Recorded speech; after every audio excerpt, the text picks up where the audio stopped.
So here we are আসসালামু আলাইকুম। আশা করছি আপনারা সকলে ভীষণ রকম ভালো আছেন, সুস্থ আছেন অ্যান্ড রাইট নাও শুনছেন আপনাদের সকলের পছন্দের হরর সিরিজ ভৌতিক কথা। এক্স্যাক্টলি তাই, এবং সাথে আছে আমি বরাবরের মতোই জেফরি খান। আর একই সাথে বলতে চাই যে ভৌতিক কথার কিন্তু আজকে খুব এক্সক্লুসিভ একটা এপিসোড নিয়ে আমি আবারও হাজির হয়ে গেলাম। এবং আজকে শনিবার, আজকে বেসিক্যালি ভৌতিক কথার কোনো এপিসোড থাকার কথা ছিল না, বাট আমরা কথা দিয়েছিলাম যে জাহাঙ্গীরের স্টোরি যেটা চলছিল শয়তানের ছায়া, সেটা বৃহস্পতিবারে শেয়ার করার কথা ছিল, অর্থাৎ শয়তানের ছায়া পর্বের দ্বিতীয় পর্ব, অর্থাৎ পার্ট 2। যেহেতু একটা সিরিজ চলছে, জাহাঙ্গীরের একটা সিরিজ চলছে, সো বেসিক্যালি আমি যদি বলি তাহলে বলতে হবে যে এই জাহাঙ্গীরের সিরিজের পার্ট 2টা বা শয়তানের ছায়া পার্ট 2 এটা আমরা বৃহস্পতিবার শেয়ার করার কথা ছিল, বাট আনফর্চুনেটলি আমি সেটা শেয়ার করতে পারিনি। দ্যাটস ওয়াই শনিবার আপনাদের জন্য স্পেশাল বা এক্সক্লুসিভ একটা এপিসোড নিয়ে হাজির হয়ে গেলাম। অ্যান্ড আই বিলিভ যে আজকের এপিসোড আপনাদের কাছে অনেক বেশি এক্সক্লুসিভ লাগবে অ্যান্ড অনেক বেশি ডার্ক এবং হরফায়ার একটা স্টোরি বা এপিসোড নিয়ে আমি হাজির হচ্ছি। সত্যি কথা বলতে হবে যে আছে কিন্তু পুরো এপিসোড জুড়ে দুটি স্টোরি আছে। একটা হচ্ছে আমাদের জাহাঙ্গীরের ঘটনা, শয়তানের ছায়া যে সিরিজটা চলছে সেটা দ্বিতীয় পর্ব, এবং এরপরে আরেকটা ঘটনা আছে, সেটা হচ্ছে মাসুদ খান ভাইয়ের জিনের ভোগ, এই গল্পের দ্বিতীয় পার্ট, বা এটাও পর্ব 2 বলা যেতে পারে। সো দুটি অসাধারণ ঘটনা আপনারা আজকে এনজয় করবেন এবং পুরোটা সময় জুড়ে আমি আপনাদের সাথে থাকবো। যদি আমার কণ্ঠ শুনেই বুঝতে পারছেন আমি কিন্তু প্রচণ্ড জ্বর, এবং এই মুহূর্তে আমার মোটামুটি বলা যেতে পারে যে 101 ডিগ্রি জ্বর নিয়ে আপনাদের সাথে লাইভে উপস্থাপন করছি, বিকজ ইটস এ ডিউটি। আপনাদের সাথে ডেফিনেটলি আমার সবসময় কথা হয়, কথোপকথন হয়, এঙ্গেজ থাকি, এবং আজকেও প্রচণ্ড জ্বর, গতকালও ছিল, বাট তারপর আপনাদের সাথে চলে আসলাম লাইভে, এবং আশা করছি আজকের এপিসোড আপনাদের অনেক ভালো লাগবে। এবং ভালো লাগলে আপনারা কমেন্ট করে জানাবেন।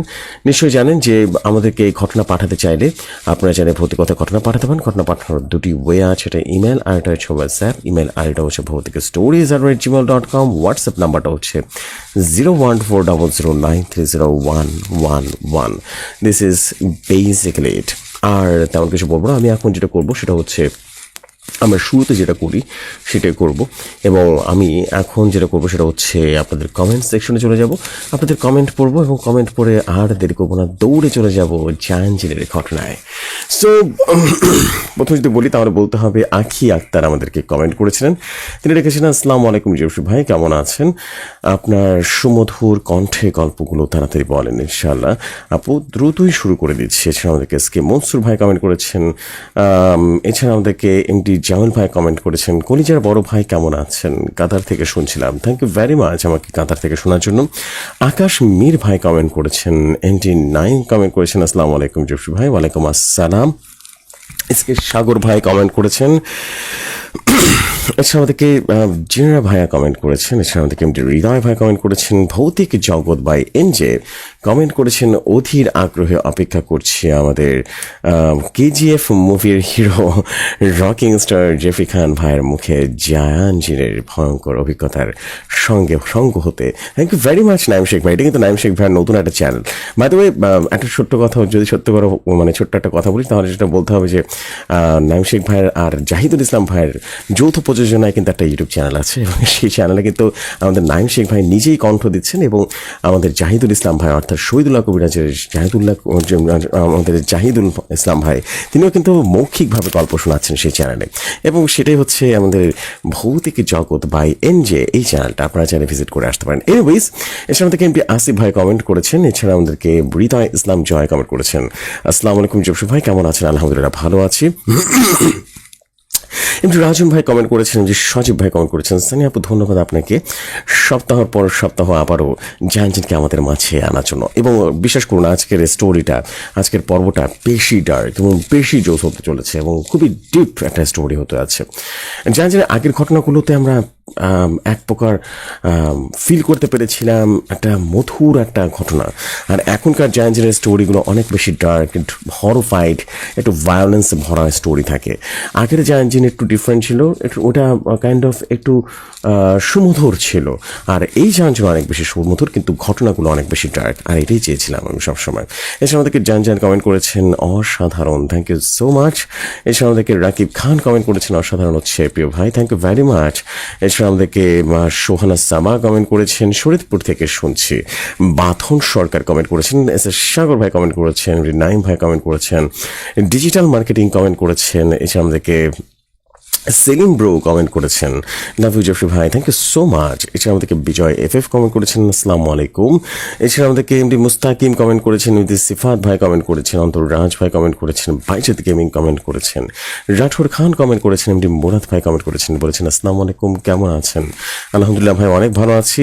এছাড়া আমাদেরকে এমডি সিফাত ভাই আরও কমেন্ট করেছেন, শাউন বার্স কমেন্ট করেছেন। এছাড়া আমাদেরকে কৌশিক দাস কমেন্ট করেছেন, আমি ঢাকার তেজগাঁও ফার্মগেট থেকে শুনছি। বাইজিদ গেমিং কমেন্ট করেছেন, আমার কমেন্ট পড়েন না, আমাকে ভুলে গেছেন আপনি। না না না, কেন ভুলে যাব, কমেন্ট পড়ে ফেলেছি। এসব আমাদেরকে নাহিদ মৃধা কমেন্ট করেছেন, প্রিন্স কমেন্ট করেছেন।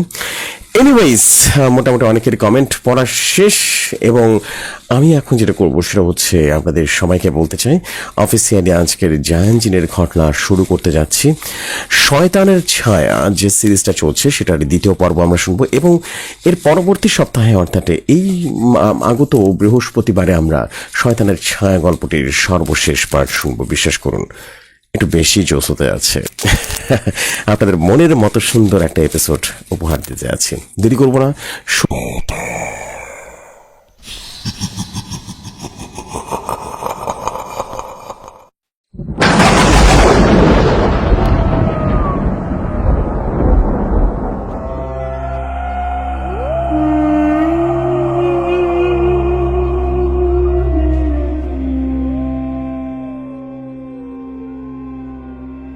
হ্যালো, আসসালামু আলাইকুম প্রিয় ভৌতিক কথার সকল লিসনার্সগণ এবং প্রিয় ভাই এবং বোনেরা, কেমন আছেন সবাই? আশা করি সকলে অনেক ভালো আছেন, আমিও ভালো আছি। প্রথমে আমার পরিচয় পর্বটা দিয়ে নেই। আমি সানিয়া আজমা, আমি ভৌতিক কথার জন্য একক অ্যাডমিন। আশা করি অনেকেই আমাকে চিনে থাকবেন এবং এই মুহূর্তে আপনাদের সবার পছন্দের জায়ান্টিনের লেখিকা আমি নিজে। আশা করি প্রতিবারের মতোই এই পর্বেও আপনারা শুনবেন জায়ান্টিনের ঘটনা এবং আবারও হারিয়ে যাবেন ভয়ঙ্কর এক জগতে। তবে আসুন দেরি কিসের, শুরু করা যাক আজকের পর্ব শুরু করবার আগে বলতে চাই, আপনারা সবাই নিশ্চয়ই জানেন এবারে জায়ান্টিনের ঘটনাটি একটা সিরিজ আকারে শেয়ার করা হচ্ছে এবং এই সিরিজটির ঘটনার নাম হলো শয়তানের ছায়া, যার প্রথম পর্বে আপনারা শুনেছিলেন আকবর দাদার কাছে এক ফকির রূপী এক জিন যার নাম ছিল শামসুদ্দিন। সে আকবর দাদাকে জানিয়েছিল যে তার গ্রামে একটা বাচ্চা মেয়ের ওপরে ভয়ঙ্কর ভাবে কালো জাদু করা হচ্ছে, আর এটা এমন এক কালো জাদু যা কিনা কোনো কবিরাজ তান্ত্রিক কেউ ধরতে পারছে না, এমনকি কোনো জিনও বুঝতেই পারছে না যে তার উপর কালো জাদু করা হয়েছে। এরপর আকবর দাদা যখন এই কেসটা হাতে নিল তখন সে একটা ভয়াবহ স্বপ্ন দেখল, যে স্বপ্নে শয়তানের ছায়া নামক সেই বিভৎস ক্রিয়েচার তাকে বারবার সাবধান করছে এই কেসটা না নেওয়ার জন্য, এবং জায়ান জিন সহ খলিল জিন সবাই তাকে মানা করেছিল যেন এই কেসটা সে না নেয়, কেননা এই কেসটা খুব রিস্কি একটা কেস হবে। যদি আকবর দাদা হাতে নেয় তবে তার মৃত্যু অনিবার্য হয়ে যেতে পারে। তারপরেও আকবর দাদা এই কেসটা হাতে নিল। এরপর যেদিন আকবর দাদা সেই গ্রামে যাবে ঠিক ওই দিন দাদা দেখলো খলিল জিন ভোরবেলা খুব উদাস এক চেহারা নিয়ে দাঁড়িয়ে আছে তার সামনে। এরপর আকবর দাদা বললেন যে কি এমন হয়েছে যে এভাবে মন খারাপ করে দাঁড়িয়ে আছে। তখন খলিল জিন জানায় যে এই কেসটা এতটাই ভয়াবহ হতে পারে যে তার মৃত্যু হওয়ার আশঙ্কা অনেকটাই বেশি। এরপর খলিল জিন বলল, হুজুর আপনার চোখটা বন্ধ করুন। আকবর দাদা বললেন, কেন, কি হয়েছে? আমি তো পায়ে হেঁটে চলে যেতে পারবো সেই গ্রামে। তখন খলিল জিন বলল, হুজুর এটা উচিত হবে না, কেননা অনেক অনেক বেশি মায়াজাল করে রেখেছে সেই শয়তানের ছায়া। এরপর দাদা আর দেরি না করে তার চোখটা বন্ধ করলেন। প্রিয় লিসনার্সগণ, ঠিক এখান থেকে আমি আবারও আকবর দাদার ভাষায় লিখছি, বলছেন বরাবরের মতোই আকবর দাদা। এরপর আমি এক মুহূর্ত দেরি না করে খলিল জিনের কথা মতো আমার চোখটা বন্ধ করলাম। আর ঠিক তখনই আমি একটা অদ্ভুত ধরনের ঝাঁকি অনুভব করলাম। বিশ্বাস করুন আপনি, এই ঝাঁকি এমন এক ঝাঁকি যেন মনে হলো পৃথিবীর ভয়ঙ্কর কোনো মহাশক্তি আমাকে সামনে থেকে একটা খুব জোরে ধাক্কা মারলো। আর আমি মুহূর্তের মধ্যেই লক্ষ্য করলাম আমার শরীরটা হালকা হয়ে উঠলো। মানে ব্যাপারটা এমন যেন আমার শরীর থেকে আমার রোগকে কোনো মহাশক্তি খুব জোরে ধাক্কা মেরে বের করে দিয়েছে এবং আমার ভেতরের আমি যেন আমার নশ্বর শরীর থেকে বের হয়ে এসেছি। লক্ষ্য করলাম আমার সারা শরীরে এক শীতল বাতাস যেন বইতে শুরু করলো। আমি চোখ খুললাম আর সবচেয়ে বড় একটা ধাক্কা খেলাম। তখন আমি দেখলাম একটা মহাশূন্যের গহ্বরে যেন আমি পৌঁছে গিয়েছি। আমার যেন একটা পাতলা প্রলেপের মতো বারবার চক্রাকারে ঘুরে বেড়াচ্ছি। আমি খলিলকে বললাম, খলিল, এটা আমার সাথে কি হচ্ছে? খলিল, এটা তুমি আমার সাথে কি করলে? আমি তো বুঝতে পারছি না আমি আমি আমি কোথায় আছি, আমার এরকম কেন লাগছে? খলিল, আমি বুঝতে পারছি না এটা আমার সাথে কি হচ্ছে। কেউ যেন তখন ফিস ফিস করে অনেকটা দূর থেকে একটা আওয়াজ ভেসে আসলো। কি যেন বললো, হুজুর, আপনি মায়াজালে বন্দী হয়ে পড়েছেন হুজুর। আমি তো বললাম, মায়াজাল মানে কি বললেন? আমি বুঝতে পারলাম না। আপনি আমাকে সেই গ্রামে নিয়ে যেমন বলেছেন, আমার চোখ বন্ধ করতে বললেন, আমি চোখ বন্ধ করলাম। এরপর কি বলছেন সব আমি বুঝতে পারছি না। লক্ষ্য করলাম খলিল জিনের আওয়াজ আর আসছে না। হঠাৎ করে আমি ভালো করে নজর রেখে দেখলাম কালো এই মহাশূন্যের মাঝে আমি ধীরে ধীরে একটা আলোক রশ্মির মতো কিছু একটা দেখতে পাচ্ছি এবং আমার পুরো শরীরটা যেন আমার সেই পুরো শরীর আলোক রশ্মির ভেতরে ডুবে যেতে শুরু করলো। ধীরে ধীরে সামনের দিকে এগিয়ে যাচ্ছিল আমার শরীর। এরপর হঠাৎ করে একটা ভয়ঙ্কর অট্টহাসির শব্দ পেলাম। হাসিটা এতটাই ভয়াবহ যেন কোনো সুস্থ সবল মানুষ এই ভয়ঙ্কর হাসির শব্দ শুনলে মুহূর্তেই অসুস্থ হয়ে যাবে। ধীরে ধীরে বুঝতে পারলাম আমার রূহ সেই কোণায় যেন ধীরে ধীরে ঢুকে পড়ছে। আমি মুহূর্তের মধ্যেই আমার চোখটা বন্ধ করে ফেললাম। এরপর হঠাৎ করে একটা বোমা ফাটার মতো আওয়াজ হলো, বিকট এক আওয়াজ। আওয়াজটা এতটাই ভয়ঙ্কর ছিল যে আমার সারা শরীর যেন কাঁপতে শুরু করলো। এরপর আমি চোখ খুললাম আর দেখলাম আমি একটা অদ্ভুত কালো পাথরের গুহার ভেতরে পৌঁছে গিয়েছি। আশেপাশে তাকিয়ে দেখলাম কালো কালো অসংখ্য ছায়া মূর্তি আমাকে চারিদিক থেকে রীতিমতো ঘিরে ধরেছে। সব একটা আগুন দাও দাও করে জ্বলছে আর সেই আগুনের ভেতর থেকে একটা কালো কুচকুচে ক্রিয়েচার বেরিয়ে আসছে। সে ভয়ঙ্কর এন্টিটিরা মাথায় দুটো বিশাল বড় বড় শিং ছিল এবং পেঁচানো দুটো শিং। দেখে বুঝতে পারছিলাম এটা শয়তানের ছায়া। এই শয়তান স্বয়ং ইবলিস শয়তানের ছায়া, যাকে কিনা ধ্বংস করা এতটাও সম্ভব নয় এবং এত সহজে কিছুই করা হবে না। এরপর সে শিংওয়ালা ভয়ঙ্কর এন্টিটিটা ধীরে ধীরে বিশাল দিকে এক জন্তুর মতো আকার ধারণ করলো, যতটা একই সাথে ভয়ঙ্কর শয়তানের ছায়ার মতো লাগছে, আবার একই সাথে একটা জলহস্তির মতো বিশাল দেহি হয়ে গেল। বিশাল মানে এতটাই বিশাল যেন আমি চোখ দিয়ে দেখতে পাচ্ছিলাম না। আমি মাথা উঁচু করে দেখছিলাম কি হচ্ছে সব। আমি এমন ভয়াবহ দৃশ্য দেখে আল্লাহ আল্লাহ করছিলাম। আমি মনে মনে ভাবছিলাম এবার বোধ হয় আমার মৃত্যু অনিবার্য, মরে যাব। কারণ আমি বুঝতে পারছিলাম এটা কোনো সাধারণ কিছু নয়। কিন্তু আমি ভেবে পাচ্ছিলাম না খলিল জিন আমাকে চোখ বন্ধ করতে বললো। এরপর কি এমন হয়ে গেল যে আমি এখানে চলে এলাম? আর খলিল জিন গেলই বা কোথায়? আছে কোথায় সে? আমাকে কিভাবে এরকম একটা ভয়াবহ মায়াজালে সে ঠেলে দিল? এমনটা ভাবছিলাম আর ভয় আমার কলিজাটা যেন শুকিয়ে যাচ্ছিল। হঠাৎ করে দেখলাম সে ভয়ঙ্কর এন্টিটিটা ধীরে ধীরে ভিড় ঠেলে আমার দিকে এগিয়ে আসছে। আমি চোখ বন্ধ করে আল্লাহ আল্লাহ করছি, আমার হাত পা যেন কাঁপছিল। হঠাৎ করে আমার শরীরে একটা আগুনের ছ্যাঁক লাগলে যেরকম জ্বলে পড়ে যায় না মানুষ, ঠিক তেমন একটা স্পর্শ অনুভব করলাম। আমার বুকের উপর সেই স্পর্শটা করলো আর আমি চোখ খোলা মাত্র এক দৃশ্য দেখলাম যা দেখার জন্য আমি একদম প্রস্তুত ছিলাম না। আমি দেখলাম সে কুচকুচে কালো ভয়ঙ্কর এন্টিটিটা আমার একদম মুখের সামনে চলে এসেছে। তার সারা শরীর দিয়ে রীতিমতো কালো কালো রক্ত বেরিয়ে বেরিয়ে আসছে, বিভৎস এক অবস্থা, এবং তার সারা শরীর যেন ক্ষয়ে ক্ষয়ে পড়ছে আর তার মুখ থেকে কালো কালো তরল পদার্থ বেরিয়ে আসছে। কি বিভৎস ফেনা বেরিয়ে আসে তার পুরো শরীর থেকে। আর লক্ষ্য করলাম তার বুকের একটা সাইড কঙ্কাল আর একটা সাইড যেন যন্ত্রের মতো ঘ্যার ঘ্যার করে শব্দ করছে। সে আমার বুকের উপরে হাতটা রাখলো, খুব ধীরে ধীরে হাতটা রাখলো। বিশ্বাস করুন আপনি এক মুহূর্তের মধ্যে ভেবেছিলাম আমি তো মারা যাচ্ছি, এটা বোধহয় স্বয়ং মৃত্যুদূত আমার সামনে দাঁড়িয়ে আছে, আমি বোধহয় এখনই মারা যাব, সেই সময় হয়ে এসেছে। এতটাই ভয়াবহ অবস্থা হয়ে গেছিল আমার, আমি কল্পনাও করতে পারছিলাম না কি হচ্ছে এটা। যাই হোক, এরপর লক্ষ্য করলাম সে ভয়ঙ্কর অ্যান্টিটা খুব ভীতিকর এক কণ্ঠে আমাকে বলে উঠল,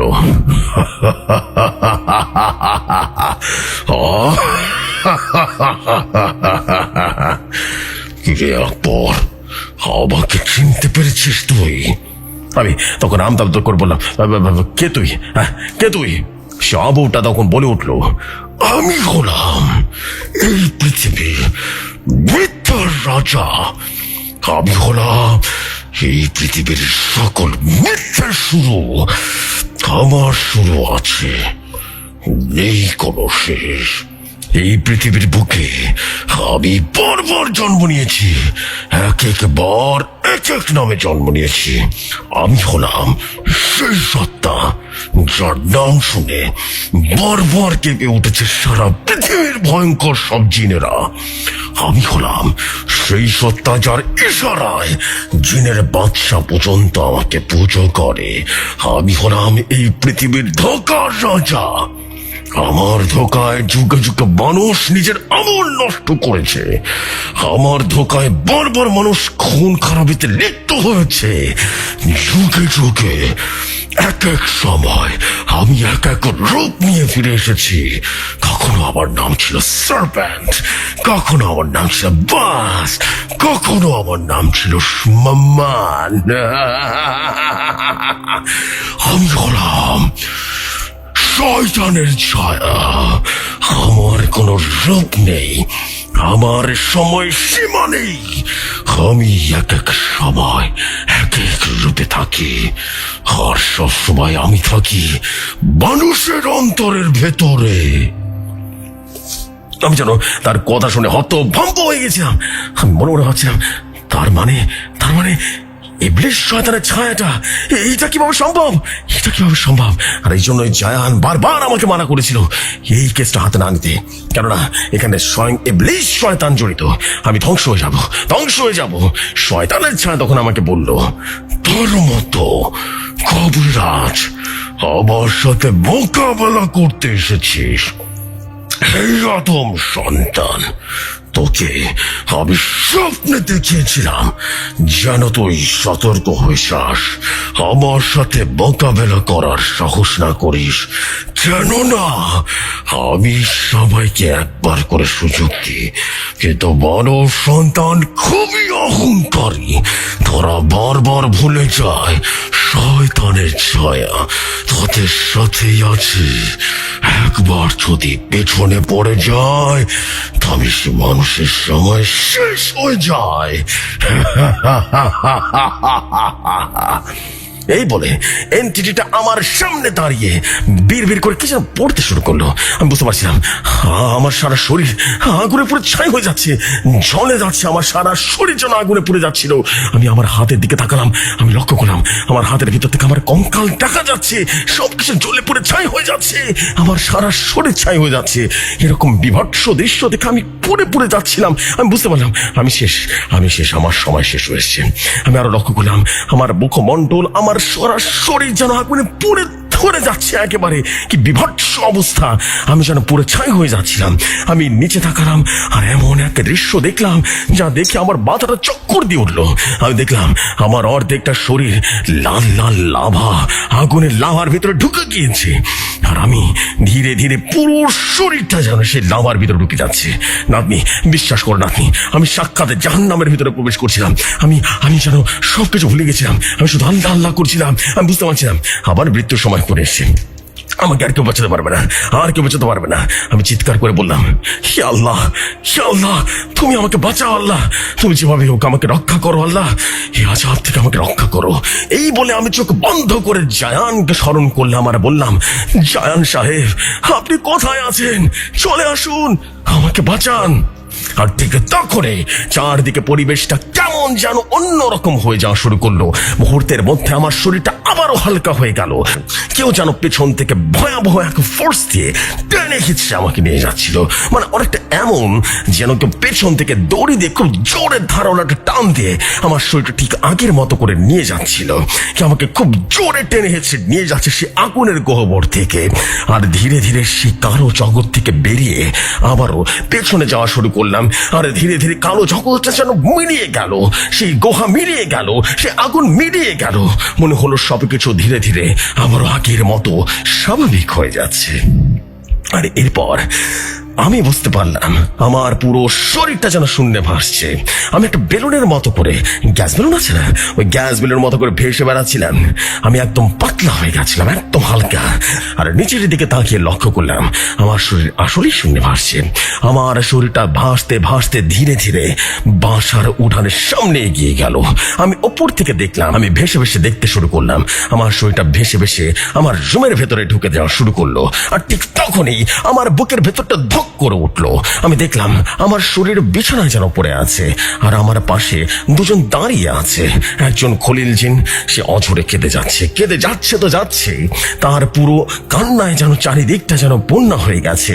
আর একজন আমার প্রিয় বন্ধু, এই জায়ানের সর্বশক্তিমান জিন জায়ান জিন, সে স্বয়ং আমার হাতের কিনি আঙ্গুলটা চেপে ধরে বিড়বিড় বিড়বিড় বিড়বিড় করে কি যেন মন্ত্র পড়ে যাচ্ছে। এরপর আর একটু পর বুঝতে পারলাম আমার ভেসে আসা শরীরটা আমার আসল রক্ত মাংসের শরীরের সাথে ধীরে ধীরে বেরিয়ে যেতে শুরু করলো।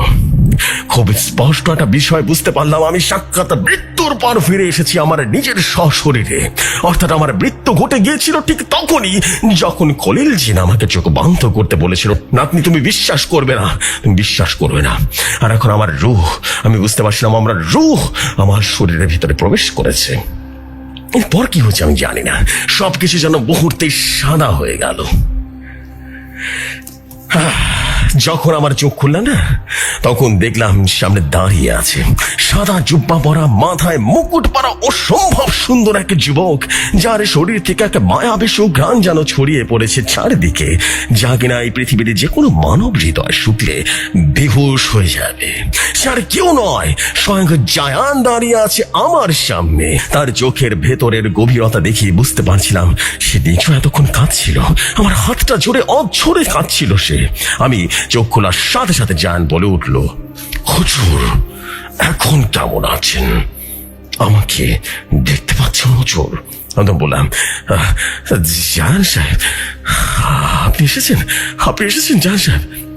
জায়ান তখন বলে উঠল, হুজুর আমি মানা করেছিলাম হুজুর, আপনি এই কাজটা করবেন না, কারণ আমি জানতাম ও কোনো সাধারণ জিন নয়, ও কোনো জিন নয়, ও স্বয়ং ইবলিস শয়তানের ছায়া। অনেক ভয়াবহ কিছুর মোকাবেলা করতে চলেছিলেন হুজুর। আমি বললাম, জান আমি তো নিজে বুঝতে পারছিলাম না কি হলো আমার সাথে। খলিল জিন আমাকে চোখ বন্ধ করতে বললো, আর সবকিছু যেন মুহূর্তে মরে গেল।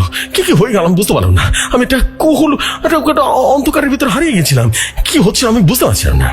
খলিল পাশ থেকে তখন বলে উঠলো, হুজুর বলতো আমি কখনোই ছিলাম না ওই সময়, বলতো সে শয়তানের ছায়া আমার রূপ ধারণ করে আপনার রূহকে আপনার শরীর থেকে বের করে নিয়ে গিয়েছিল। আমি খলিলের কথা শুনে হতভম্ব হয়ে গেলাম, এইটা কিভাবে সম্ভব? আমি বললাম, বলেন কি আপনি, ওটা আপনি ছিলেন না? তখন খলিল জিন বলল, না হুজুর, আমার রাজ্যের কিছু কাজ বাকি ছিল, তাই আপনার ডাকে আমি আসতে পারিনি সে সময়। আমি যখন এসে পৌঁছালাম তখন দেখলাম আপনি আপনার বাসার উঠানে অজ্ঞান হয়ে পড়েছিলেন।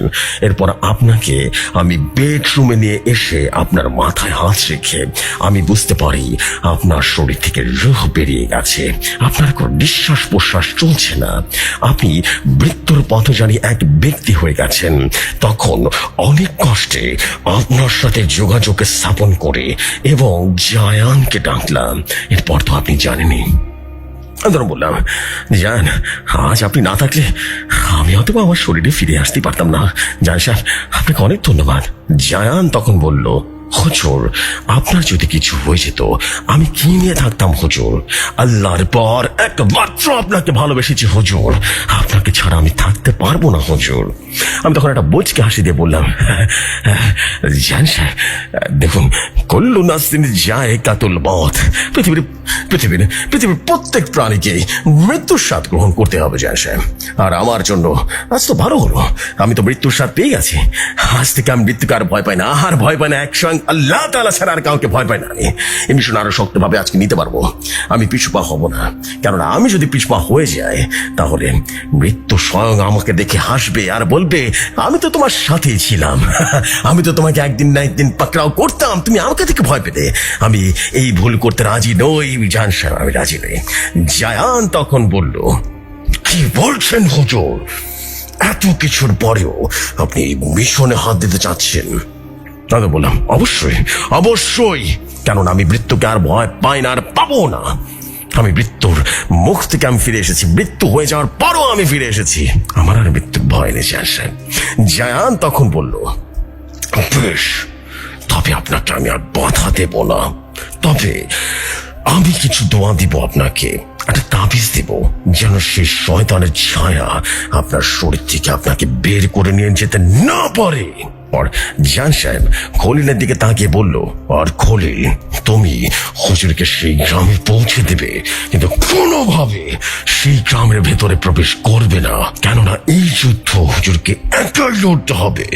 কারণ হুজুরকে আমি আমার দাদার কাছ থেকে পাওয়া এমন এক তাবিজ দেব, যা দ্বারা হুজুর সহজেই সেই বাড়ির পহরায় থাকা সকল পিশাচকে লড়াই করতে পারবে। আর আমি হুজুরের ভেতরে আমি স্বয়ং থাকবো তার ভেতরে, যেন কেউ সে শয়তানের ছায়া কোনোভাবে হুজুরের ক্ষতি করতে না পারে। খলিল তখন বলল, ঠিক আছে জান সাহেব, আপনি যেটা বলবেন সেটাই হবে। আমি বললাম, আমি কিন্তু আজই যাবো সেই গ্রামে, মেয়েটার হাতে কিন্তু সময় একদম কম, আর এই জন্য শয়তানের ছায়া বারবার আমাকে নিষেধ করছে, আমাকে বিভিন্নভাবে গোমরাহ করছে, আমাকে শেষ করে দেওয়ার চেষ্টা করছে, যেন আমি সে মেয়েটার সামনে না যাই। জায়ান তখন বলল, ঠিক আছে হুজুর, তবে আমাকে 1 ঘন্টার সময় দিন, আমি ফিরে আসার পর আপনি খলিলের মাধ্যমে সেই গ্রামে যাবেন। আমি বললাম, ঠিক আছে। জান মুহূর্তের মধ্যে গায়েব হয়ে গেল। এরপর প্রায় 1 ঘন্টা 30 মিনিট পর আবারও ফিরে এলো, আমার কাছে ফিরে এলো, কিন্তু এবার সে সাথে করে নিয়ে এলো একটা বড় তাবিজ আর বলল, হুজুর, আপনার জন্য আমি খুব জরুরি একটা তাবিজ সাথে করে নিয়ে এসেছি। এই তাবিজটা আপনাকে সব রকম মায়াজাল থেকে রক্ষা করবে। এর কারণ হুজুর, আপনার উপর নজর রেখে আছে সে শয়তানের ছায়া, সে যে কোনো সময় স্বয়ং আমার রূপ নিয়ে আপনার কাছে আসতে পারে, আপনাকে গোমরাহ করে ফেলতে পারে। হুজুর, আপনি অবশ্যই নিজেকে সুরক্ষিত রাখতে এই তাবিজটা ব্যবহার করবেন হুজুর। তবে এই তাবিজ ব্যবহার করার আগে অবশ্যই আপনাকে আমার দেওয়া কিছু দোয়া পড়তে হবে। আমি আপনাকে অবশ্যই সেই স্পেশাল দোয়াগুলো দিচ্ছি, শিখিয়ে দেব। আর এই দোয়া পড়ার পর এই তাবিজ আপনার কোমরের সাথে আটকে দিবেন। অবশ্যই খুব ভালোভাবে ব্যবহার করতে হবে হুজুর, কোনোভাবে এই তাবিজ যেন হারিয়ে না যায়, তাহলে আমি আপনাকে উদ্ধার করতে পারবো না হুজুর। মাথায় রাখবেন, তাবিজটা পড়ার পর অবশ্যই প্রতি সেকেন্ডে আপনাকে আমার দেয়া স্পেশাল দোয়া পড়তে হবে। আমি বললাম, ইনশাআল্লাহ জান সাহেব, আমি আমার সর্বোচ্চ দিয়ে নিজেকে সুরক্ষিত রেখে সে শয়তানের ছায়ার সাথে মোকাবেলা করতে পারবো ইনশাআল্লাহ। জান সাহেব, আপনি দোয়া করবেন আমার জন্য। জায়ান তখন বলল, হুজুর, আপনি আপনার চোখটা বন্ধ করতে পারেন, খলিল আপনাকে সেই গ্রামে পৌঁছে দিয়ে আসবে। আমি বললাম, জান সাহেব, আপনি যাবেন না আমার সাথে? জান একটা মুচকি হেসে বলল, হুজুর, আপনি কি ভুলে গেছেন আমি আপনার শরীরের ভেতরেই অবস্থান করব? আমি বললাম, হ্যাঁ, আমি তো ভুলে গেছিলাম জান সাহেব, তাহলে আমি একবার গোসল করে আসবো, পুরোপুরি পাক পবিত্র হয়ে আসি, এতে করে আমার যদি মৃত্যু হয়ে যায় আমি পাক পবিত্র অবস্থায় মৃত্যুবরণ করতে পারবো। জান সাহেব একটু বিচলিত হয়ে বলল, ইনশাআল্লাহ আমি আছি আপনার সাথে, কিচ্ছু হতে দেব না আপনাকে। আপনি যান, গোসলটা করে আসুন। আমি আর দেরি না করে আমি আমার গোসলটা সেরে নিলাম, পুরো নিজেকে সাফ করে নিলাম, একদম পাক সাফ করে ফেললাম, কারণ আমি জানি না এই শয়তানের ছায়া আমাকে আদৌ বেঁচে ফিরতে দিবে কিনা। কিন্তু আমি পিছুপা হতে চাই না, কেননা আমি মরতে রাজি আছি কিন্তু পিছুপা হতে রাজি নই। আমি মারাত্মক জেদি নাতনি, তুমি কল্পনাও করতে পারবে না। এরপর আমি আর দেরি না করে আমার সব রকম জিনিসপত্র, যেমন কোরআন শরীফ, রুকিয়া করার সমস্ত জিনিসপত্র সাথে করে নিয়ে নিলাম। আরে খলিলের সামনে এসে দাঁড়ালাম। আরে জায়ান তখন বলল, হুজুর আপনি চোখটা বন্ধ করুন। আমি চোখটা বন্ধ করার এক মুহূর্ত আগে অনুভব করলাম আমার শরীরটা কেমন যেন গরম হয়ে উঠলো। চারিদিকে বাতাস যেন ধীরে ধীরে আমার শরীরে ভেদ করে প্রবেশ করা শুরু করলো। বাতাসগুলো এতটাই ঠান্ডা ছিল, সঙ্গে আমার শরীরের রক্ত সবকিছু যেন ঠান্ডা হওয়া শুরু করলো। আর হঠাৎ করে একটা সুগন্ধ যেন আমার নাকে এসে পড়লো। আমি বুঝতে আর বাকি রইল না, আমার ভেতরে সঙ্গ জায়ান এসে প্রবেশ করতে শুরু করেছে। আমার ভেতরে শিরা উপশিরাগুলো যেন ভেতর থেকে অলৌকিক ভাবে এক শক্তি অনুভব করতে শুরু করলাম। নাতনি, তুমি বিশ্বাস করবে না, আমার এই বৃদ্ধ বয়সেও মনে হচ্ছে আমি যেন টকবকে এক যুবকের মতো শক্তিশালী হয়ে গেছি। আমি বুঝতে পারছিলাম আমার ভেতরে স্বয়ং জায়ানের শক্তি এসে পড়েছে। আমি যেন বেশ আনন্দিত হয়ে উঠলাম। খলিল আমার সামনে এসে আমার হাতটা ধরলো। আমি পুরোপুরি আমার চোখটা যেন বন্ধ করে দিলাম আর বুঝতে পারলাম আমার শরীরে ধীরে ধীরে হালকা হওয়া শুরু করেছে। আমার বুঝতে আর বাকি রইল না, আমার পুরো শরীরটা যেন হাওয়ার ভাসতে শুরু করলো। অনেক অনেক বাতাস আমার আশেপাশ দিয়ে চলে যাচ্ছে, কিন্তু সেই বাতাস আমাকে আটকাতে পারছে না। চোখ বন্ধ করা অবস্থায় একটা পাখির পালকের স্পর্শ পেতে শুরু করলাম। বুঝতে পারলাম আমার পাশে একটা পাখি বোধহয় উড়ে যাচ্ছিল। সেই পাখির পালক বোধহয় আমার সাথে স্পর্শ করেছে। একটা সময় আমার পুরো শরীর আবারও ভারী হওয়া শুরু করলো। ধীরে ধীরে আমার পায়ের নিচে স্পর্শ অনুভব করলাম। এটা আর কিছু নয়, নরম একটা মাটির স্পর্শ। গ্রামের মাটির সদা গন্ধ যেন নাকে আসা শুরু করলো। বুঝতে পারলাম আমি পৌঁছে গেছি গ্রামে। খলিল তখন বলল, হুজুর চোখটা খুলুন, আমরা পৌঁছে গেছি। আমি ধীরে ধীরে চোখটা খুললাম আর দেখলাম কি এটা তো পরিত্যক্ত গ্রাম। আর সবচেয়ে বড় বিষয় হলো এই গ্রামে তো কোনো আলো নেই। আমি যখন রওনা হয়েছিলাম তখন সকাল ছিল। জান আমার ভেতর থেকে বলে উঠলো, ভয় পেন না হুজুর, এসব মায়াজালের অংশ বিশেষ মাত্র। এখানে দিনের সময় রাত দেখা যায় আর রাতের সময় দিনের আলো ফুটে ওঠে। তো যাই হোক, খলিল আমাকে বলল, হুজুর আমার কাজ শেষ, এখন আমি বিদায় নিচ্ছি। কোনো দরকার পড়লে আমাকে স্মরণ করবেন, আমি সময় মতো চলে আসবো। আমি বললাম, অসংখ্য ধন্যবাদ খলিল সাহেব, আপনাকে সময় মতো আমি স্মরণ করবো। এরপর আমি আর দেরি করলাম না, আমার হাতে থাকা ছোট্ট একটা 3 ব্যাটারির টর্চ হাতে নিয়ে রওনা দিলাম সেই গ্রামের ভেতরে। অন্ধকার রাত, চারিদিকে ঝিঝি পোকার ডাক যেন ভেসে আসছিল। চারিদিকে এক অন্যরকম ভৌতিক পরিবেশের সৃষ্টি হয়েছে।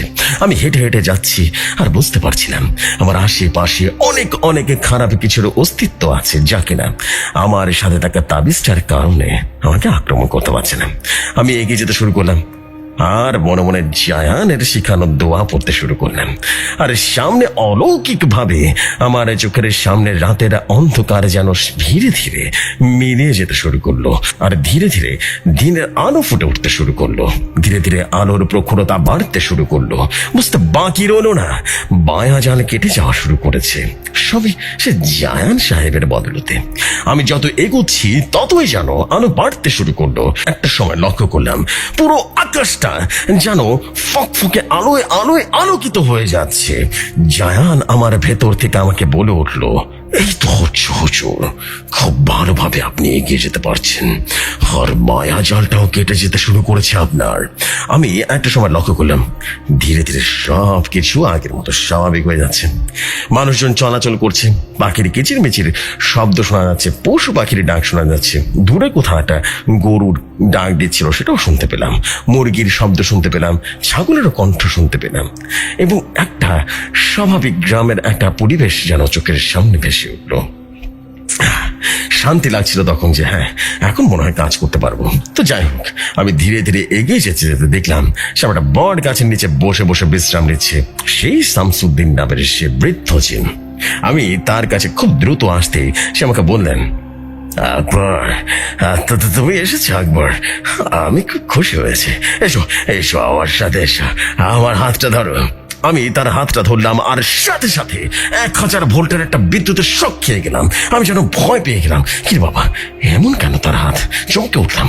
পরে বুঝতে পারলাম জিন জাতি হয়তো বা এই জন্য তার শরীরে এরকম বিদ্যুৎ আছে। শামসুদ্দিন বলে উঠলো, কি হলো?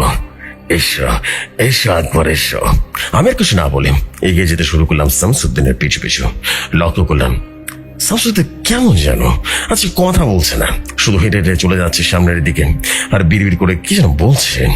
আমার ঠিক তখনই কেমন যেন শোটা ঝিমঝিম করতে শুরু করলো। কেমন যেন আশেপাশের পরিবেশটা আমার কাছে সুন্দর মনে হচ্ছিল না। সামনে তাকিয়ে দেখতে পেলাম ধীরে ধীরে হেঁটে যাচ্ছে অনেকটা দূরে সে শামসুদ্দিন। আমি বললাম, শামসুদ্দিন আপনি কোথায় আমাকে নিয়ে যাচ্ছেন বলুন তো? ওই বাচ্চাটার বাসা কোথায়? হ্যাঁ। আমার কথা শুনে শামসুদ্দিন হাঁটা থামিয়ে দিল, দাঁড়িয়ে গেল একদম আমার সামনে এবং আমি আবারও বললাম, শামসুদ্দিন কি হলো, কথা বলছেন না কেন? আমি দেখলাম এখন সে কোনো কথা বলছে না, দাঁড়িয়ে আছে, একদম থম মেরে দাঁড়িয়ে আছে। আমি আবার বললাম, কি হলো, দাঁড়িয়ে আছেন কেন শামসুদ্দিন, বলুন না কি হয়েছে? আর ঠিক তখনই ধীরে ধীরে শামসুদ্দিন তার শরীরটা ঘুরিয়ে আমার দিকে তাকালো। আর এরপর এমন একটা দৃশ্য দেখলাম নাতনি, যা দেখে আমি নিমিষে হতভম্ব হয়ে গেছিলাম। আমার হাত পা সারা শরীর যেন কাঁপতে শুরু করলো, হিম হয়ে গেল, পুরো গায়ের রং সবকিছু ঠান্ডা হয়ে গেল। আমি দেখলাম, হায় খোদা, এটা তো আর কেউ নয়, এটা তো আমার স্বপ্নে দেখা সে শয়তানের ছায়া, যে কিনা আমার রূহ আমার শরীর থেকে বের করে নিয়ে গেছিল, আমাকে মৃত্যুর স্বাদ বুঝিয়ে দিয়ে গেছিল। আমি দেখলাম এটা আর কেউ না, সে শয়তানের ছায়া। তার শরীর দিয়ে রীতিমতো রক্ত বেরিয়ে আসতে শুরু করেছে, গোগানির মতো শব্দ করছে, ঘ্যার ঘ্যার করে আওয়াজ করছে। আর তার অর্ধেক মুখ জন্তুর মতো করে, বাকি অর্ধেক মুখ কঙ্কালের মতো ছিল। এমন ভয়াবহ এক ক্রিয়েচার দেখে আমি যেন মুহূর্তে হাত পা ঠান্ডা হয়ে গেল, কাঁপাকাঁপি শুরু হয়ে গেল, ঘেমে উঠেছিলাম। আমি লক্ষ্য করলাম আমার হাত পা মুহূর্তে অসাড় হয়ে গেছে, কোনোভাবেই আমি আমার শরীর নাড়াতে পারছিলাম না। আমি দেখলাম সেই শয়তানের ছায়া ধীরে ধীরে শরীর আরো লম্বা করে ফেলা শুরু করলো, আর ধীরে ধীরে তার শরীর থেকে বেরিয়ে এলো আর একটা ভয়ঙ্কর শয়তানের ছায়া। মুহূর্তের মধ্যে দুইটা শয়তানের ছায়া আমার সামনে এসে গেল এবং এরপর লক্ষ্য করলাম ধীরে ধীরে আরো দুইটা শয়তানের ছায়া বেরিয়ে এলো, সব মিলে চারটা শয়তানের ছায়া হয়ে গেল। আর মুহূর্তে পুরো পরিবেশটা যেন কুচকুচি কালো হয়ে উঠলো, কেমন যেন ব্যবসা গরম লাগছিল আর মনে হচ্ছিল পুরো পরিবেশটা ভারী হয়ে উঠেছে। শয়তানের ছায়া আমার সামনে ধীরে ধীরে এগিয়ে এলো। অদ্ভুত একটা ব্যাপার লক্ষ্য করলাম, সে কোনো কথা বলছে না, শুধু ঘ্যার ঘ্যার ঘ্যার ঘ্যার আওয়াজ করছে, বিভৎস পশুর মতো। সে আমার খুব সামনে এসে আমার চোখে স্পর্শ করতে যাবে, ঠিক তখনই তার একটা আঙ্গুল মুহূর্তে আগুনের রীতিমতো ভস্ম হয়ে গেল, জোরে পুরো ছাই হয়ে গেল। সে তার আঙ্গুল চেপে ধরে বিকট একই চিৎকার করে বলল, তুই এসেছিস আমাকে প্রতিরোধ করতে? জয়ান, ভুল করলি, অনেক বড় ভুল করলি। এই বলে চিৎকার করা শুরু করলো, এমন একটা চিৎকার আমার হাত পা মুহূর্তেই ঠান্ডা হয়ে উঠেছিল। আমি লক্ষ্য করলাম মুহূর্তে সে বিভৎস ক্রিয়েচার তার বুকটা বিশাল বড় একটা হাঁ করে ফেললো, আর সেই বুক থেকে কালো ধোঁয়ার মতো কিছু একটা বেরিয়ে এলো এবং সেই ধোঁয়া থেকে তেলাপোকা যেন বেরিয়ে আসলো। অনেক অনেক কোটি কোটি তেলাপোকা চারিদিকে ভরে গেল, আর সেই তেলাপোকাগুলো আশেপাশে যেন ছড়িয়ে ছিটিয়ে উঠতে শুরু করলো। বোঝা যাচ্ছে শয়তানের ছায়া তার শক্তি ধীরে ধীরে বাড়িয়ে তুলছে, তার শক্তি ব্যবহার করা শুরু করেছে, যার মুহূর্তে আমার ভেতর থেকে বলে উঠলো, হুজুর আপনি আমার শেখানো দোয়াটা পড়া শুরু করুন। হুজুর, শয়তানের ছায়া আমার শক্তি কেড়ে নেওয়ার চেষ্টা করছে, দ্রুত দোয়াটা পড়ুন হুজুর, শয়তানের উপর ফু দিন। আমি আর দেরি না করে জান সেখানে সেই দোয়াটা পরে ফু দিলাম সে শয়তানের ছায়ার পরে। দেখলাম ধীরে ধীরে শয়তানের ছায়াটা হালকা হয়ে যাওয়া শুরু করলো, আবার ফু দিলাম, আবার শয়তানের ছায়াটা হালকা হয়ে যেতে শুরু করলো। এভাবে দোয়া পড়তে পড়তে পড়তে পড়তে পড়তে পড়তে একটা সময় শয়তানটা বিলীন হয়ে গেল। হঠাৎ করে একটা গায়ের আওয়াজ শুনতে পেলাম, কেমন বলল, আমি আবারও ফিরে আসছি, খুব শীঘ্রই আবারও ফিরে আসছি আকবর, আমি আসছি, আবারও ফিরে আসছি, শুধু কিছু মুহূর্তের বিরতি দিলাম তোদের। আমি যেন এক মুহূর্তে হাফ ছেড়ে বাঁচলাম, আমার পুরো শরীরটা যেন ঘেমে উঠেছিল, আমি আর পারছিলাম না, আমার শরীর যেন ছেড়ে দিয়েছিল, মনে হচ্ছিল এখনই যেন পড়ে যাব। আর জায়ান তখন আমার ভেতর থেকে বলল, হুজুর এখনই হাল ছাড়বেন না, আপনাকে ভীষণ যেভাবে হোক বিজয় আনতেই হবে। শয়তানের ছায়া কিছুক্ষণের জন্য বিলীন হয়ে গেছে হুজুর, ও আবারও ফিরে আসবে, ওর পূর্ণ শক্তি নিয়ে আবারও ফিরে আসবে। সময় হাতে কম, খুব দ্রুত সে তার জাদুর হাত থেকে এর ভিতরে রক্ষা করতে হবে সে মেয়েটাকে।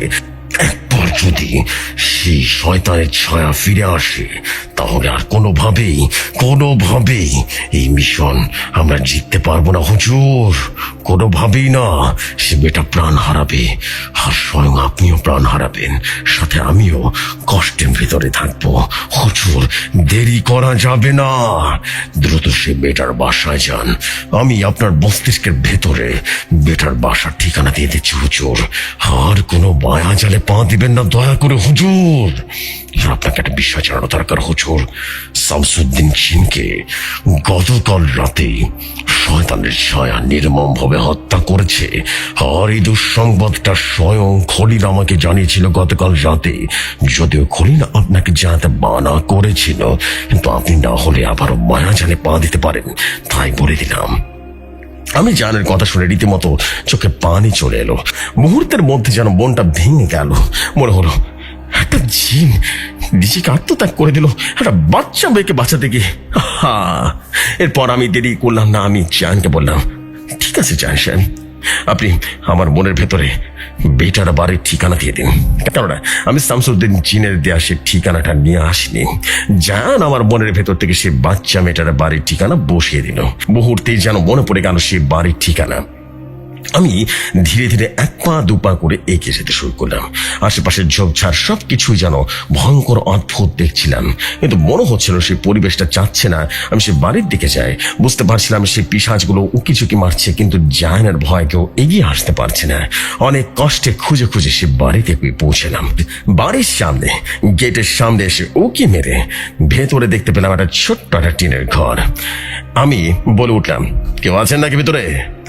কেউ আছেন? কোনো সারা শব্দ এলো না। আমি আবার বললাম, কেউ আছেন নাকি ভিতরে? দরজাটা খুলুন। এরপর ভেতর থেকে একটা দমকা হাওয়া যেন এসে আমার শরীরে লাগতো। আমি মুহূর্তে যেন হাঁসফাঁস করা শুরু করলাম। আমি গেটটা একটু হালকা করে ধাক্কা দিতে খুলে গেল, আর সেটা ক্যাচ করে একটা শব্দ হলো। আমি সাথে সাথে এরপর এমন এক দৃশ্য দেখলাম যা দেখে আমার শরীর যেন হিম হয়ে গেল, গায়ে কাঁটা দিয়ে উঠলো। আমি দেখলাম, তো প্রিয় ভৌতিক কথার সকল লিসনার্স গণ, সবাইকে জানাই এই ছিল আমার লেখা জায়ান জিনের তৃতীয় ঘটনা, ভয়ঙ্কর শয়তানের ছায়া পর্ব 2। আশা করি আপনাদের কাছে আজকের পর্বটি আগের পর্বের মতোই ভয়ঙ্কর রকম সুন্দর লেগেছে। পুরনো আর নতুনত্ব মিল রেখে আশা করি জায়ানের সবকিছুই আপনাকে অভিভূত করেছে। আর এই ঘটনার পরবর্তী অংশে আপনারা শয়তানের ছায়া শেষ পর্ব শুনতে চলেছেন। জায়ান জিনের ঘটনা আশা করি আগের থেকেও ভয়ঙ্কর সুন্দর লাগবে এবার। আশা করি প্রতিটা পর্বই আপনাদেরকে আনন্দ দিতে পেরেছে। ইনশাআল্লাহ এই বৃহস্পতিবারে শুনবেন জায়ান জিনের ঘটনা শয়তানের ছায়া পর্বের সর্বশেষ খণ্ড। আমি ভৌতিকথার একজন একক অ্যাডমিন বলছি, সানিয়া আজমা। আসসালামু আলাইকুম সবাইকে, ভালো থাকবেন সবাই, আল্লাহ হাফেজ।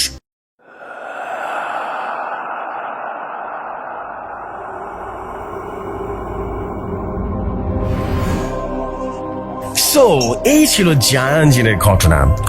আশা করছি আপনাদের সবার কাছে আজকের এপিসোড ভালো লেগেছে এবং স্টোরিটা ভয়ঙ্কর রকম সুন্দর লেগেছে, isn't it? And I believe যে আপনাদের কাছে ভয়ঙ্কর রকম সুন্দর লাগারই কথা। আজকে আমি কোনো রিভিউ দিব না এই স্টোরির, বিকজ এটা অ্যাডমিন প্যানেল থেকে যেহেতু লেখা হচ্ছে। সো আমি আপনাদের কিছু বলতে পারি যে আপনাদের মন আগের মতো শান্ত করতে পেরেছি তো, আগের থেকে ভয়ঙ্কর কিছু শোনাতে পেরেছি তো। শুধু এতটুকুই শুধু জানার ইচ্ছে যে আপনাদের ভালো লেগেছে তো ঘটনাগুলো। আপনাদের কাছে ভালো লাগলে মূলত কষ্ট কিন্তু অটোমেটিক্যালি সাকসেস হয়ে যাবে, বিকজ এই যে জায়ান জিন এটা কিন্তু সম্পূর্ণ আপনাদের জন্যই আবারও ফিরিয়ে নিয়ে আসা। So this is the fact. I believe যে আপনাদের কাছে আগের মতোই ভয়ঙ্কর রকম সুন্দর লেগেছে এবং আই বিলিভ যে আপনাদের মনের মতো কিছু একটা দিতে পেরেছে আবারও, বিকজ ভৌতিকতা ইজ অল অ্যাবাউট ইউ, জায়ান জিন ইজ অল অ্যাবাউট ইউ। জায়ান জিনকে ফিরিয়ে আনা সম্পূর্ণ আপনাদের জন্য, বিকজ আপনাদের এই ভালোবাসার জন্যই কিন্তু জায়ান জিন আবারও ফিরে এসেছে, আবারও নতুন ভাবে ফিরে এসেছে। এবং এই ফিরে আসাটা দীর্ঘদিনের জন্য ফিরে আসা, আবারও আগের মতো করে ভয়ঙ্কর রূপ নিয়ে ফিরে আসা এবং ভয়ঙ্কর ঘটনার মাধ্যমে ফিরে আসা। আই বিলিভ যে আপনাদের সবার কাছে ভালো লেগেছে। যদি ভালো লাগে অবশ্যই কমেন্ট করে জানাবেন। আপনাদের প্রতিটা কমেন্টের রিপ্লাই কিন্তু আমি সবসময় দিই, বিকজ আমি খুব পছন্দ করি আপনাদের কমেন্টগুলো পড়তে, বিকজ আপনারা এত সুন্দর সুন্দর কমেন্ট পড়েন, মানে কমেন্ট করেন না, সত্যি মন ভালো হয়ে যায়, সত্যি দারুণ দারুণ দারুণ। এনিওয়েজ, ফ্যাক্টর হচ্ছে এটাই যে আপনারা যে কমেন্টগুলো করবেন অবশ্যই বেস্ট কমেন্টগুলো করার চেষ্টা করুন, বিকজ ইটস অল অ্যাবাউট আমাদের সানি আসবা যেভাবে কথাটা লিখছেন আপনাদের জন্য কিন্তু লিখছেন, আপনাদেরকে উৎসর্গ করে কিন্তু লেখা হচ্ছে সবকিছু। সো আপনারা অবশ্যই বেস্ট কমেন্টগুলো করবেন যেন ইন্সপিরেশন পায় সবাই। So thank you so much. আমি আর দেরি করবো না, আপনারা অবশ্যই কমেন্ট করে জানাবেন। আপনাদের কমেন্টের অপেক্ষায় থাকলাম। চলে যাচ্ছি আমাদের পরবর্তী ঘটনায়, মাসুদ খান ভাইয়ের জিনের ভোগ ঘটনা শুনে আসে। চলুন শুনে আসে জিনের ভোগ ঘটনাটি।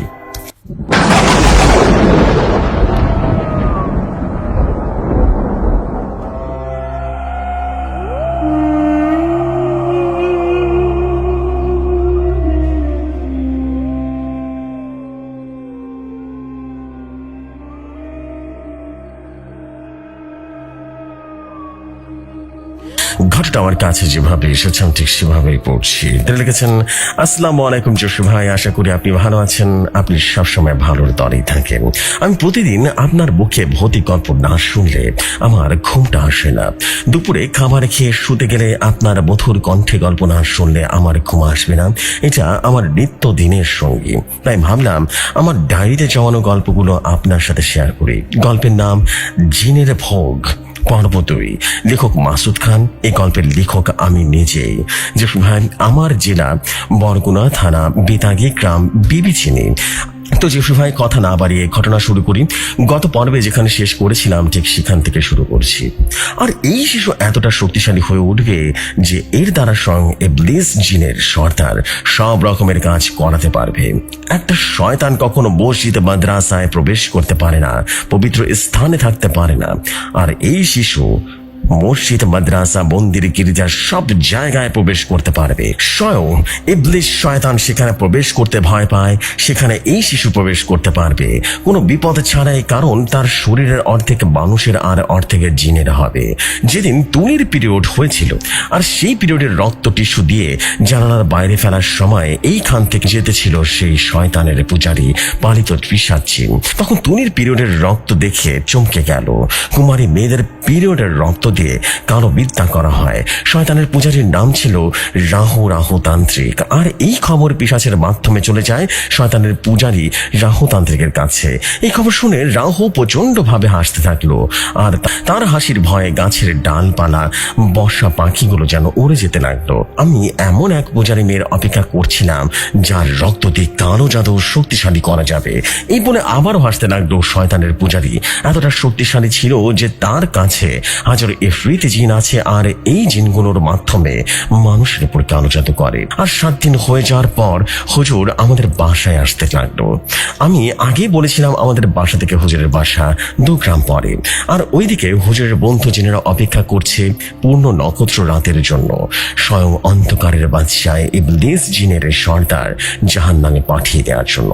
স্বয়ং জান্নাত জিনের সর্দার রক্ষা কবচের জন্য আমাদের বাড়িতে আর কোনো অশুভ শক্তি প্রবেশ করতে পারে না। কিন্তু আমার উপরে এখন স্বয়ং ইবলিস জিনের সর্দার নজর রেখে যায়। সে প্রতিজ্ঞা করে আমার 18 বছর বয়স হলে আমাকে নিয়ে যাবে, আর হুজুর বলেছে আমার 15 বছর বয়স হলে আমাকে বিয়ে দিতে। স্বয়ং ইবলিস শয়তান বেঁচে থাকতে আমাকে কি 15 বছর বয়সে বিয়ে দিতে পারবে? স্বয়ং ইবলিস জিনকে কি পূর্ণ নক্ষত্র হারাতে হত্যা করতে পারবে? তুলির গর্ভে কি ইবলিস জিনের বাচ্চা হবে আজও? শয়তানের পূজারীর পালিত পিশাচে তুলির পিরিয়ডের রক্ত মাখা টিস্যু রেখে রীতিমতো চমকে গেল, কারণ শত শত বছর ধরে এই পৃথিবীতে কালো জাদু চর্চা করা হয়, আর এই জাদুর মাধ্যমে অনেক খারাপ কাজ করা হয়।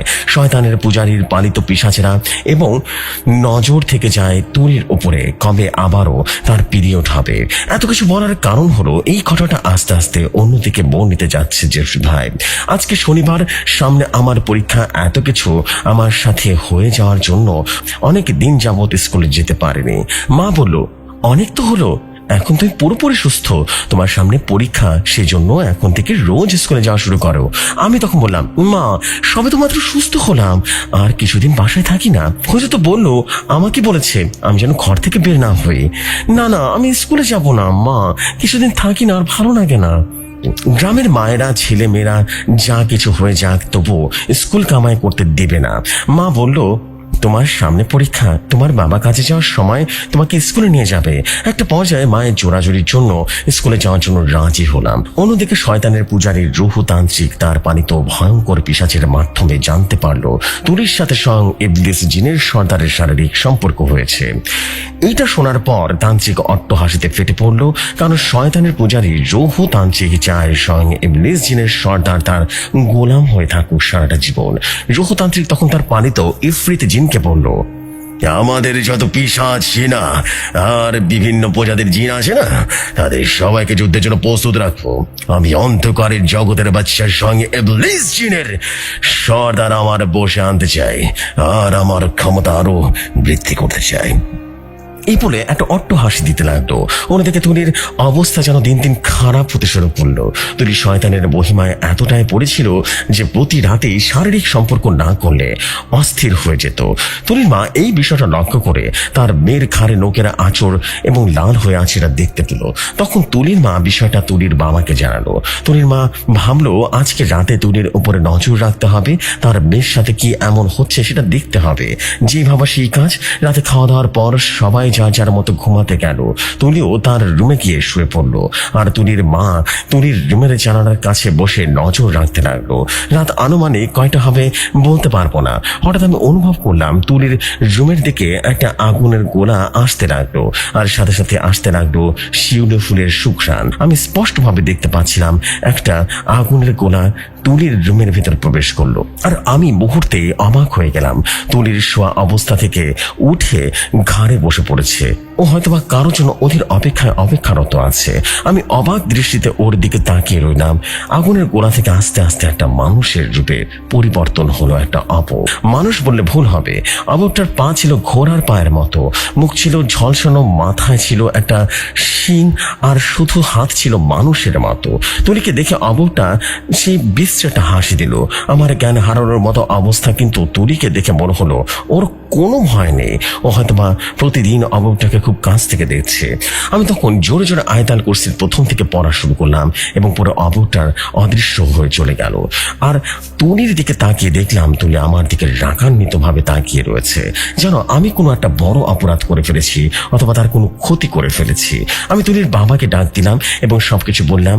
আমরা সারাটা রাত তুলির রুমে রীতিমতো বসে কাটিয়ে দিলাম। অনেক দূর থেকে শোনা যায় আজানের শব্দ, চারদিকে পাখির কিচিরি মিচিরি শব্দ। তখন মামা আমার মাকে ফোন দিয়ে রাতে তুলির সাথে ঘটে যাওয়ার সমস্ত ঘটনা বলল। মা বলল, হুজুরের দেয়া তাবিজটা এখন কি তুলির সাথে আছে? মামা বলল, সেটা তো আমি জানি না, তুই করে থাক, আমি জিজ্ঞেস করে দেখি। মামা মামিকে জিজ্ঞেস করলো তুলির কোমরে কোনো তাবিজ আছে কিনা।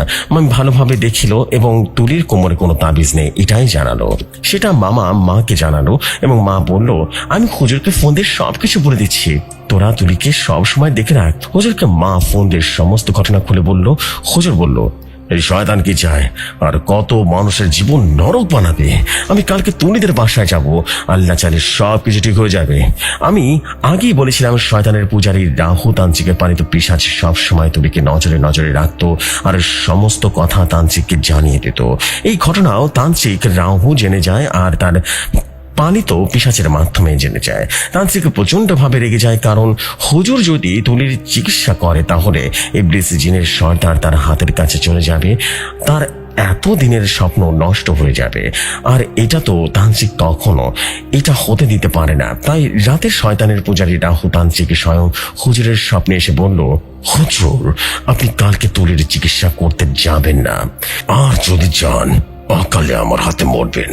এই বলে অট্ট হাসিতে ফেটে পড়লো। এই বলে মুসা কাঁদতে লাগলো। হঠাৎ মুসার কান্না দেখে হুজুর অবাক হয়ে গেল, কারণ মুসা জিনকে হুজুর কখনো কাঁদতে দেখেনি। হুজুর জিজ্ঞেস করলো, আপনি কাঁদছেন কেন?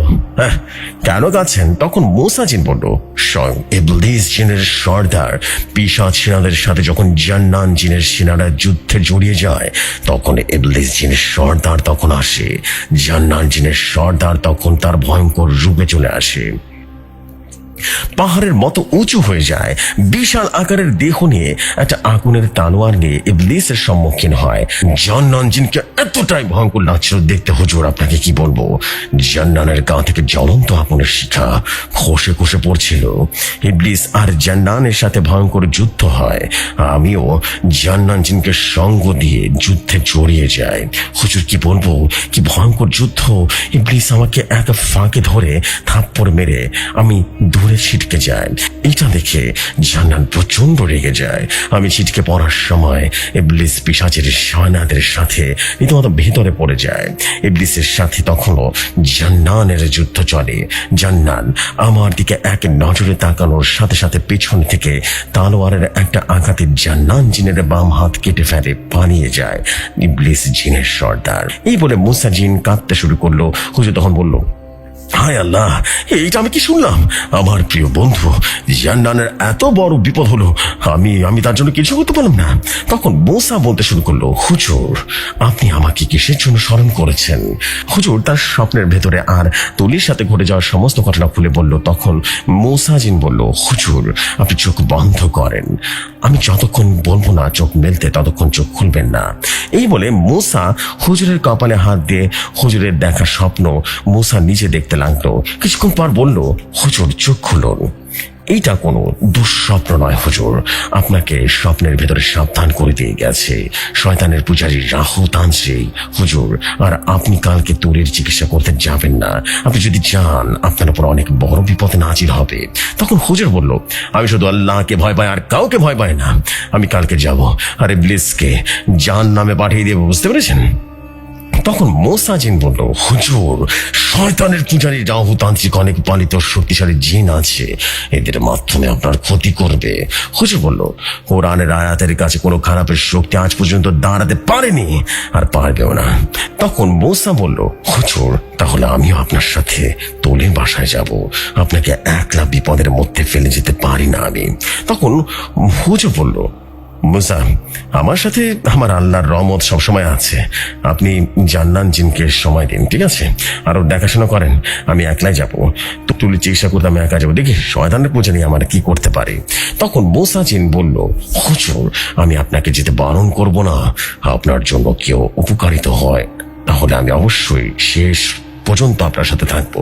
আর হুজুর তুলিদের বাসায় যাওয়ার সময় অবশ্যই শরীর বন্ধ করে নেবেন। এই বলে হুজুরকে সালাম দিয়ে মুসাজিন চলে গেল। হুজুর তার প্রয়োজনের সবকিছু গুছিয়ে রাখলো এবং সকালের জন্য অপেক্ষা করতে লাগলো। মধ্যরাতেই হুজুর তাহাজ্জুদের নামাজ আদায় করে আল্লাহর কাছে সাহায্য প্রার্থনা করতে লাগলো। সকাল সকাল বেরিয়ে পড়লো হুজুর তার গন্তব্য তুলির কাছে বা তুলির বাসায়। তুলিদের বাসায় যাওয়ার আগে রাস্তাঘাটের একটা বর্ণনা দিয়ে রাখি। হুজুরের বাড়ি থেকে তুলিদের বাড়ি 3 গ্রাম পরে, আর নদীর তীরে রাস্তায় দিয়ে যেতে হয় তুলিদের বাড়ি। এবং তুলিদের বাড়ি যাওয়ার সময় নদীর পাশে প্রায় 100 বছরের পুরনো একটা তেঁতুল গাছ আছে। সেই তেঁতুল গাছের নিচে রয়েছে একটা কাঁচা মাটির ঘর। আর মূলত সেই তেঁতুল গাছে 1 মাসে 3 জন কুমারী মেয়ের লাশ পাওয়া গেছে ঝুলন্ত অবস্থায়। লাশগুলোর অবস্থা এতটাই খারাপ ছিল যা দেখে কেউ বিশ্বাস করতো না। বুক চিরে রীতিমতো কলিজা বের করে নিয়েছে, মাথা থেকে চোখ আলাদা করে ফেলা হয়েছে, জনি স্থান শরীরে যেন খুঁজে পাওয়া যায়নি। এই 3 কুমারী মেয়ের রহস্যজনক মৃত্যুর রহস্য কেউ খুঁজে বের করতে পারেনি। পুলিশ এসে তদন্ত করে অবাক হয়ে যায়, কারণ এই মৃত্যুর কোনো সাধারণ মানুষের মৃত্যু হতে পারে না। এখনো শোনা যায় প্রতি রাতে বা দুপুরবেলা 3 মেয়ের ভয়ঙ্কর আত্মা ঘুরে বেড়াচ্ছে সেইখানে। সেই থেকে নদীর তীরে রাস্তায় মানুষজন চলাচল কমে যায়। হুজুর চলতে লাগলো তার উদ্দেশ্যে। খবর পিশাচের মাধ্যমে জানতে পারলো রাহুতান্ত্রিক। তখন রাহুতান্ত্রিক প্রচন্ড রেগে যায়, শক্তিশালী ডাকিনী যোগিনী ডাক দিতে শুরু করলো। হুজুর কোনোভাবেই যেন তুলিদের বাড়িতে যেতে না পারে। হুজুরকে ভয়াবহভাবে হত্যা করে, তার দেহটা তেঁতুল গাছে ঝুলিয়ে রাখতে চাইল আর তার কলিজাটা এনে আমাকে দিতে বলল। ডাকিনী যোগিনী ছিল দুই বোন। তারা শয়তানের পূজারী রাহু তান্ত্রিকের পালিত গোলাম ছিল। তান্ত্রিক রাহুর হুকুম পেয়ে ডাকিনী যোগিনী তেঁতুল গাছের কাছে এসে অপেক্ষা করতে লাগলো। গ্রামের রাস্তার সাথে বিষখালী নদী এবং সকালের কুয়াশা ভরা রাস্তা দিয়ে হুজুর চলতে লাগলো। নদীর দিকে চোখ পড়লে মনে হয় সকালের সূর্যের আলোর কিরণে নদীর পানি ঝলমল করছে।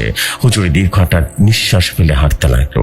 হাঁটতে হাঁটতে হুজুর সেই তেঁতুল গাছের কাছ থেকে চলে আসলো। তখন হুজুর অনুভব করলো আগের চেয়ে এই তেঁতুল বাগানের আবহাওয়া অনেকটাই ঠান্ডা, আর কোনো বাতাস নেই। মনে হয় এক মৃত্যুপুরী। এত গাছপালা থাকা সত্ত্বেও কোনো পাখির ডাক নেই। তখন হুজুরের চোখ চলে যায় তেঁতুল গাছের দিকে। হুজুর লক্ষ্য করলো তেঁতুল গাছের পা ঝুলিয়ে বসে আছে, আর চারিদিকে তার চুলগুলো এলোমেলো ভাবে উঠছে। পরনে সাদা কাপড়, মুখের রক্ত গড়িয়ে গড়িয়ে পড়তে শুরু করলো। তখন হুজুর একটা শব্দ অনুভব করলো তার পেছনে, আর সাথে সাথে পেছনের দিকে তাকিয়ে দেখলো হুজুর কাছ থেকে প্রায় 10 থেকে 12 হাত দূরে সাদা কাপড় পরে দাঁড়িয়ে আছে এক নারী মূর্তি। মনে হয় কবর থেকে পচে গলে যাওয়া লাশ তার হাতের উপরে উঠে দাঁড়িয়ে রয়েছে। তার প্রচুর পরিমাণে মাংস পচা গন্ধ আসতে শুরু করলো। তখন হুজুর তাকিয়ে দেখলো তেঁতুল গাছ থেকে এসে বসে আছে ডাকিনী, আর হুজুরের পেছনে যে দাঁড়িয়ে আছে সে যোগিনী। তখন দুই ডাকিনী যোগিনী একসাথে হাসতে লাগলো আর বলল, তোর অনেক অনেক দম রয়েছে। তুই স্বয়ং রাহু তান্ত্রিকের কথা অমান্য করে তোর চিকিৎসার জন্য এসেছিস। এই বলে আবারও হাসতে লাগলো আর বলল, তুই তুলির কাছ থেকে যেতে পারবি না। আমরা দুই বোন ডাকিনী যোগিনী তোকে এমন মৃত্যু দিব না, তোর মৃত্যু দেখে স্বয়ং মৃত্যুর দেবতাও ভয় পেয়ে যাবে। এই বলে এক লাফ দিয়ে হুজুরের কাছে এসে দাঁড়ায় পড়লো এবং সাথে সাথে সূর্যময় আকাশটা যেন কালো হয়ে গেল। চারিদিকে বাতাস বইতে শুরু করলো, আকাশে বজ্রপাত হতে শুরু করলো। হুজুর কিছু বুঝে ওঠার আগেই হুজুরকে শূন্যে তুলে নিল।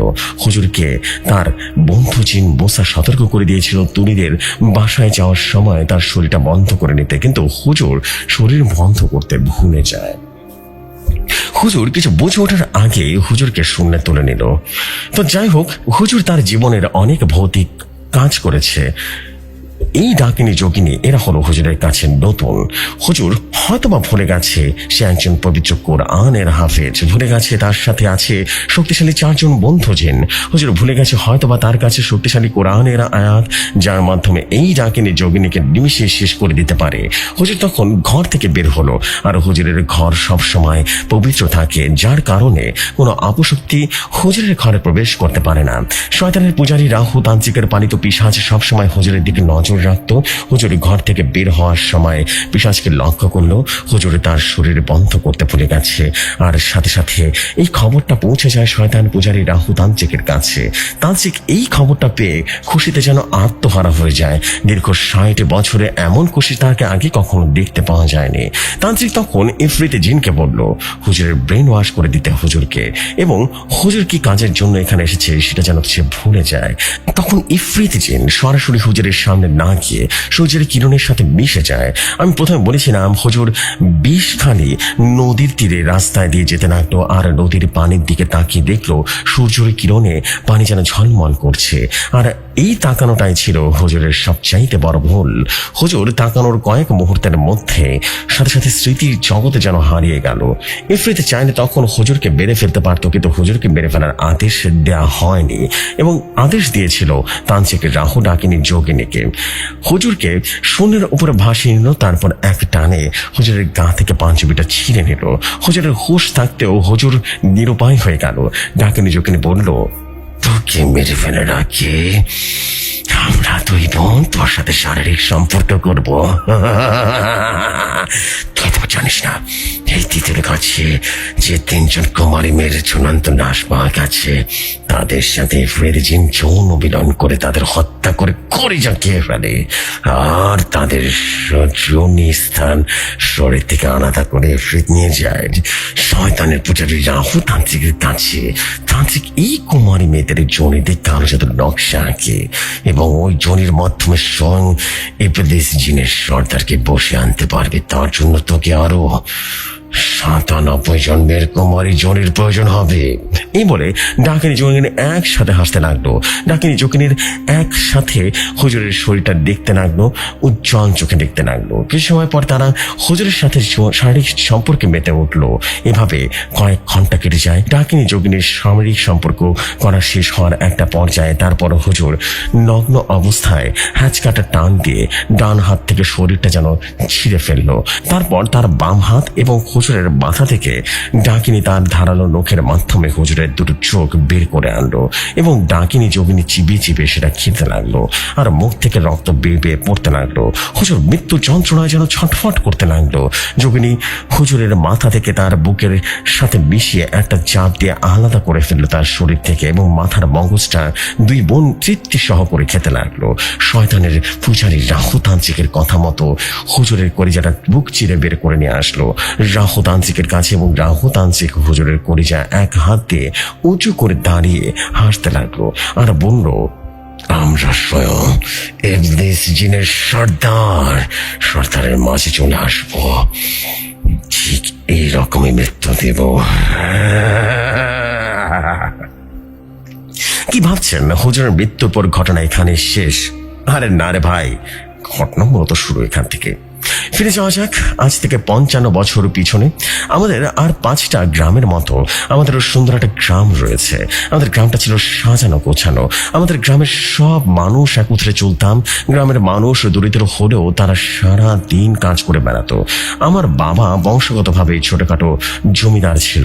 আমার বাবাকে সবাই সম্মান করত। আমাদের গ্রামে অনেক নামডাক থাকার কারণে পার্শ্ববর্তী অনেক এলাকার মানুষ আমার বাবাকে চিনত এবং অনেক সম্মান করত। আমাদের জমিতে অনেক দূর দূরান্ত থেকে মানুষ কাজ করতে আসতো। আমার দাদা ছিল একজন হুজুর, তবে অনেক ভালো মানুষ ছিলেন। দাদার নাম ছিল রহিম। রহিম দাদার ছোটখাটো জমিদার থাকা সত্ত্বেও তাকে কেউ জমিদার বলতো না, তাকে সম্মান দিয়ে রহিম হুজুর বলে ডাকতো। সাজানো গোছানো গ্রামে একদিন নেমে আসলো কালো এক অন্ধকার। আমার দাদা আর বাবা তাদের রুমে বসে একসাথে কথা বলছিল। তখন গ্রামের একজন মহিলা এসে আমার দাদাকে উদ্দেশ্য করে বলল, হুজুর, কালকে রাত থেকে আমার 13 বছরের মেয়ে বৃষ্টিকে খুঁজে পাওয়া যাচ্ছে না। রাতে খাওয়া দাওয়া করে ঘুমিয়ে গিয়েছিলাম। সকালবেলা ঘুম থেকে উঠে দেখি বৃষ্টিতে অনেক অনেক অনেক ডাকতে লাগলাম, কিন্তু কোথাও পেলাম না। বৃষ্টির বাপ দরজা খুলে বের হয়ে দেখলো বৃষ্টিকে দেখতে পায় না। আমি কিছুই বুঝতে পারছি না কোথায় গেল। গ্রামের সব জায়গায় খুঁজলাম, কোথাও পেলাম না। হুজুর, আমার 13 বছর মেয়েটা কোথায় চলে গেল? এই বলে বৃষ্টির মা কাঁদতে লাগলো আর বলল, হুজুর, আমার মেয়েকে খুঁজে দিন। এইভাবে 2 থেকে 3 দিন চলে গেল এবং 13 বছরের মেয়ে ঘর থেকে উধাও হয়ে যেতে না। সুন্দর সাজানো গোছানো গ্রামের আতঙ্ক ছড়িয়ে পড়লো। আমাদের নিজেদের জমি, পাশাপাশি আমাদের দেশি গরু ফার্ম ছিল আর এই ফার্মের সমস্ত গরু রাখার জন্য 2 জন রাখা ছিল। প্রতিদিনের মতো গরু মাঠে নেওয়া হয় এবং ঘাস খাওয়ানোর জন্য নেওয়া হয়। তখন সন্ধ্যা হয়ে যাওয়ার জন্য গরুগুলো একত্রে ফার্মে নিয়ে যাওয়ার জন্য রাখালরা চলল। তখন একজন রাখাল লক্ষ্য করলো এতগুলো গরুর ভেতরে কালো বড় একটা গরু দেখা যায় না।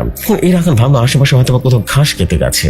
তখন অন্য একজন রাখালকে বলল, ভাই, তুমি গরুগুলোকে নিয়ে চলে যাও। সন্ধ্যা নেমে এসেছে, আমি হারিয়ে যাওয়া গরুগুলোকে খুঁজে নিয়ে আসবো, হয়তো আশেপাশে কোথাও আছে। আর অন্য রাখালগুলো গরুগুলো নিয়ে চলতে লাগলো ফার্মের দিকে। আর অন্য একজন রাখাল গরু খুঁজতে লাগলো। সন্ধ্যা কোণে অন্ধকার নেমে আসলো আর তারপরেও গরু খুঁজতে লাগলো সে। এবং গরু খুঁজতে খুঁজতে রাখালগণ এক বাঁশ ঝাড়ের দিকে চলে গেল, বাঁশ বাগানের দিকে চলে গেল। অন্ধকার হলো, চারিদিকের আলোতে যেন স্পষ্টভাবে দেখা যাচ্ছে বাঁশ বাগানের ভেতর থেকে নড়াচড়া করছে কিছু একটা। আর মৃদু বাতাসে বাঁশগুলো যেন দুলতে শুরু করলো। বাঁশ বাগানের পশ্চিম থেকে পুরনো একটা বট গাছ আছে। এটা কতটা বড় পুরনো বট গাছ কেউ সঠিক তা বলতে পারে না। রাখাল হয়তো বা ভাবলো গরুটা বাঁশ বাগানের ভেতরে ঘাস খেতে খেতে চলে যাচ্ছে, এখন হয়তো বা বাঁশের পাতা খেতে যাচ্ছে। এবং রাখাল গরুটাকে খুঁজতে খুঁজতে বাঁশ বাগানের ভেতরে প্রবেশ করলো আর চাঁদের মৃদু আলোতে খুঁজতে লাগলো। অনেক খোঁজাখুঁজি করার পর রাখাল ভাবলো হয়তো বা এই বাঁশ বাগানের ভেতরে গরুটা লুকিয়ে আছে। এখন অনেক রাত হয়েছে, কালকে সকালে গ্রামের মানুষজন নিয়ে খুঁজে বের করা যাবে। এই বলে রাখাল ছুটলো বাড়ির উদ্দেশ্যে। আর প্রতিদিনকার মতো 13 বছরের মেয়েগুলো হারিয়ে যেতে শুরু করলো। আমার বাবা ভাবলো গ্রামে হয়তো অশুভ কোনো শক্তি হানা দিয়েছে। কোনো ভালো তান্ত্রিক বা কাপালিক নিয়ে আসতে হবে আর আগের মতো গ্রামের সুশান্তি ফিরিয়ে আনতে হবে। কিন্তু এইসব হিন্দু তান্ত্রিক সম্প্রদায়ের ওপরে আমার দাদা বিশ্বাস করতো না। ভারতের কলকাতার ভেতরে নির্জন এক গ্রামে এক সাধু বাস করত, যার নাম ছিল রাম। রামের অনেক দিনের স্বয়ং স্বপ্ন ইবলিস জিনের সর্দারকে তার বশীকরণ করবে। তান্ত্রিক রাম ভারতবর্ষে বসে জানতে পারে বাংলাদেশের বরিশাল বিভাগে এক গ্রামে স্বয়ং ইবলিস জিনের সর্দার তার পৈশাচিক কর্মকাণ্ড চালাতে লাগলো। তান্ত্রিক রাম ভাবলো স্বয়ং ইবলিস জিনের সর্দারকে বশীকরণ করতে হলে তাকে বাংলাদেশে যেতে হবে। তাকে রামের স্ত্রী তার ছেলে 18 দিনের নাবালক শিশু থাকলে মৃত্যুবরণ করে। সে থেকে তার ছেলেকে তান্ত্রিকের নিজের ছেলের মতো করে বড় করতে লাগলো। তান্ত্রিক রাম যেখানে যেত তার একমাত্র আদরের ছেলের সাথে সাথে নিয়ে যেত। রাম এবারও ভাবলো তার একমাত্র মা হারা ছোট আদরের ছেলেকে নিয়ে বাংলাদেশে যাবে। যেই ভাবা সেই কাজ। পাহাড় পর্বত পেরিয়ে বাংলাদেশে আসতে লাগলো তান্ত্রিক রাম। বাংলাদেশে আসার পর তান্ত্রিক তার ধ্যান করার জন্য কোনো নিরিবিলি জায়গা খুঁজতে লাগলো। তান্ত্রিক ভাবলো কোনো নিরাপত্ত জায়গা খুঁজে বের করতে হবে। তাই তান্ত্রিক তার ছেলেকে নিয়ে গ্রামের কাছে রাস্তা দিয়ে জঙ্গলের ভেতরে হাঁটতে শুরু করলো। কিছু দূর যাওয়ার পরে তান্ত্রিক চোখ চলে যায় সে পুরনো আমলের বট গাছটার দিকে। তান্ত্রিকের চারদিকে তাকে ভাবলো এই জায়গাটা মানুষ শূন্য, এখানে বসে ধ্যান করলে কেউ বিরক্ত হবে না। তান্ত্রিক তার ছেলেকে নিয়ে চলতে লাগলো পুরনো বট গাছের নিচে। অনেক দূর থেকে আসার কারণে তান্ত্রিকের ছেলের ক্ষুধা লেগে যায়। তান্ত্রিক তার ছেলেকে বলল, বাবা তুমি এই গ্রামের নদী থেকে একটু পিছনে চলে আসো, আমি তোমার জন্য খাবারের ব্যবস্থা করছি। তান্ত্রিক রামের কথা মতো তার ছেলে চলে গেল নদীতে পানি আনতে। আর অন্যদিকে রাখাল বাঁশ বাগানের গরু খুঁজতে লাগলো এবং গ্রামের মানুষজন নিয়ে খুঁজতে লাগলো। আমি আগেই বলেছিলাম বাঁশবাগানের পশ্চিম দিকে সেই পুরনো আমলের সেই বট গাছটা ছিল। গ্রামের মানুষ বাঁশবাগানের ভেতরে খুঁজতে খুঁজতে জমিদারের হারিয়ে যাওয়া গরু, আর তখন গরু খুঁজতে খুঁজতে বাঁশবাগানের একদম গভীরে চলে যায়। আর গ্রামের কিছু মানুষ চোখ চলে যায় পশ্চিম দিকের পুরনো সেই বট গাছটার দিকে। সবাই লক্ষ্য করলো বট গাছটার নিচে লালচে রঙের একটা ধুতি পরা বড় বড় চুল আর দাড়ি গোঁফ নিয়ে ঝোলা নিয়ে একটা কাঁচা মাংস থেকে বেরিয়ে আগুন পোড়াতে লাগলো। তখন সবাই ভাবলো গ্রামের মানুষ হারিয়ে যাওয়া মেয়েদের এই তান্ত্রিক হত্যা করে পুড়িয়ে খেয়ে ফেলে আর তাদের জাদুকরের ঘর থেকে নিয়ে আসে। সবাই তান্ত্রিক রামের কাছে চলে যায় এবং তাকে প্রচুর মারতে থাকে। অনেকে মারধর করার পর আমার দাদা রহিম হুজুরের কাছে তান্ত্রিক রামকে নিয়ে যায়। গ্রামের লোকজন, আমি আগে বলেছিলাম দাদা তান্ত্রিক হুজুরের সম্প্রদায়ের লোকদের পছন্দ করতো না। আর এই তান্ত্রিক ছিল একজন হিন্দু ধর্মের মানুষ, তার উপরে কালো জাদুকর। গ্রামের লোকজন দাদাকে বলল তান্ত্রিক রামকে তারা নিজে চোখে গ্রাম মাংস পোড়াতে দেখেছে। তান্ত্রিক রামের ছেলের ক্ষুধা পাওয়ার জন্য তান্ত্রিক তার সাথে আনা কিছু ছাগলের মাংস ঝোলা থেকে বের করে পুড়িয়ে যাওয়ার জন্য তৈরি করেছিল। কিন্তু গ্রামের মানুষ মাংস পোড়ানো দেখে তান্ত্রিক রামকে ভুল বুঝলো। আমার দাদা হয়তোবা ভাবলো এই তান্ত্রিকের জন্য গ্রামের অবস্থা খারাপ হয়ে যেতে লাগলো। দাদা তান্ত্রিকের কোনো কথা না শুনে গ্রাম বশীকরণকে তান্ত্রিককে হত্যা করে এবং তার দেহটা পুড়িয়ে বিষখালী নদীর তীরে আমাদের যে তেঁতুল গাছটা আছে ওই তেঁতুল গাছের গোড়ায় পুঁতে দিতে থাকে। গ্রামের মানুষ আমার দাদাকে অনেক শ্রদ্ধা সম্মান করতো, তাই তারা তান্ত্রিককে পিটিয়ে মারতে লাগলো। তান্ত্রিকের ছেলে দূর থেকে দেখতে লাগলো তার বাবাকে তার চোখের সামনে পিটিয়ে হত্যা করতে লাগলো। চোখের সামনে নিজের পিতার মৃত্যু দেখিয়ে কতটা কষ্ট একমাত্র যার সাথে ঘটে সেই বোঝে। আস্তে আস্তে তান্ত্রিকের দেহটা মাটিতে লুটিয়ে পড়তে শুরু করলো আর তান্ত্রিকের তাজা প্রাণটা যেন বেরিয়ে গেল। তান্ত্রিক মৃত্যুর সময় একটাই কথা বলে গেছিল, আমি কোনো অন্যায় করিনি। এতিম হয়ে যায় তান্ত্রিকের মা হারা একমাত্র ছেলেটা এবং তান্ত্রিকের মৃতদেহটা পুড়িয়ে রহিম হুজুরের কথা মতো বিষখালী নদীর তীরে তেঁতুল গাছের নিচে পুঁতে রাখা হলো। তান্ত্রিকের ছেলে তখন মনে মনে ভাবলো তার পিতাকে নির্দোষভাবে হত্যা করা হয়েছে, এই গ্রামের মানুষ একদিন সে ফিরে আসবে। তান্ত্রিক রামের ছেলের নাম ছিল রাহু শয়তানের পূজারী। রাহু তান্ত্রিক হলো সেই ভারতবর্ষের রাম তান্ত্রিকের ছেলে রাহু, যে রাহু তান্ত্রিক এত ভয়াবহ ঘটনা ঘটাচ্ছে। তান্ত্রিক রামের মৃত্যুর পর তার ছেলে রাহু একলা হয়ে যায় আর রাহু কাঁদতে কাঁদতে জঙ্গলের পাশ দিয়ে বয়ে যাওয়া নদীর তীর ধরে হাঁটতে শুরু করলো। ক্ষুধার্ত রাহু ক্লান্ত শরীর নিয়ে একটা গাছের গুড়ির উপরে বসে রইল। কখন যে ঘুমিয়ে পড়লো তখন কারো স্পর্শে রাহুর ঘুম ভেঙে যায়। একজন ফকির রাহুকে জিজ্ঞেস করলো, কে তুমি? আর এই গহীন জঙ্গলে তুমি একলা কি করছো? তোমার বাড়িটা কোথায়? তোমার মা বাবাকে? হ্যাঁ? ফকিরের কথা শুনে রাহু কান্না জড়িত কণ্ঠে বলল, আমি ভারতবর্ষের এক গ্রামে আমার বাবার সাথে থাকি। আমার বাবার সাথে থাকতাম। আমার মা আমার 18 দিন বয়স থাকতে মারা যায়।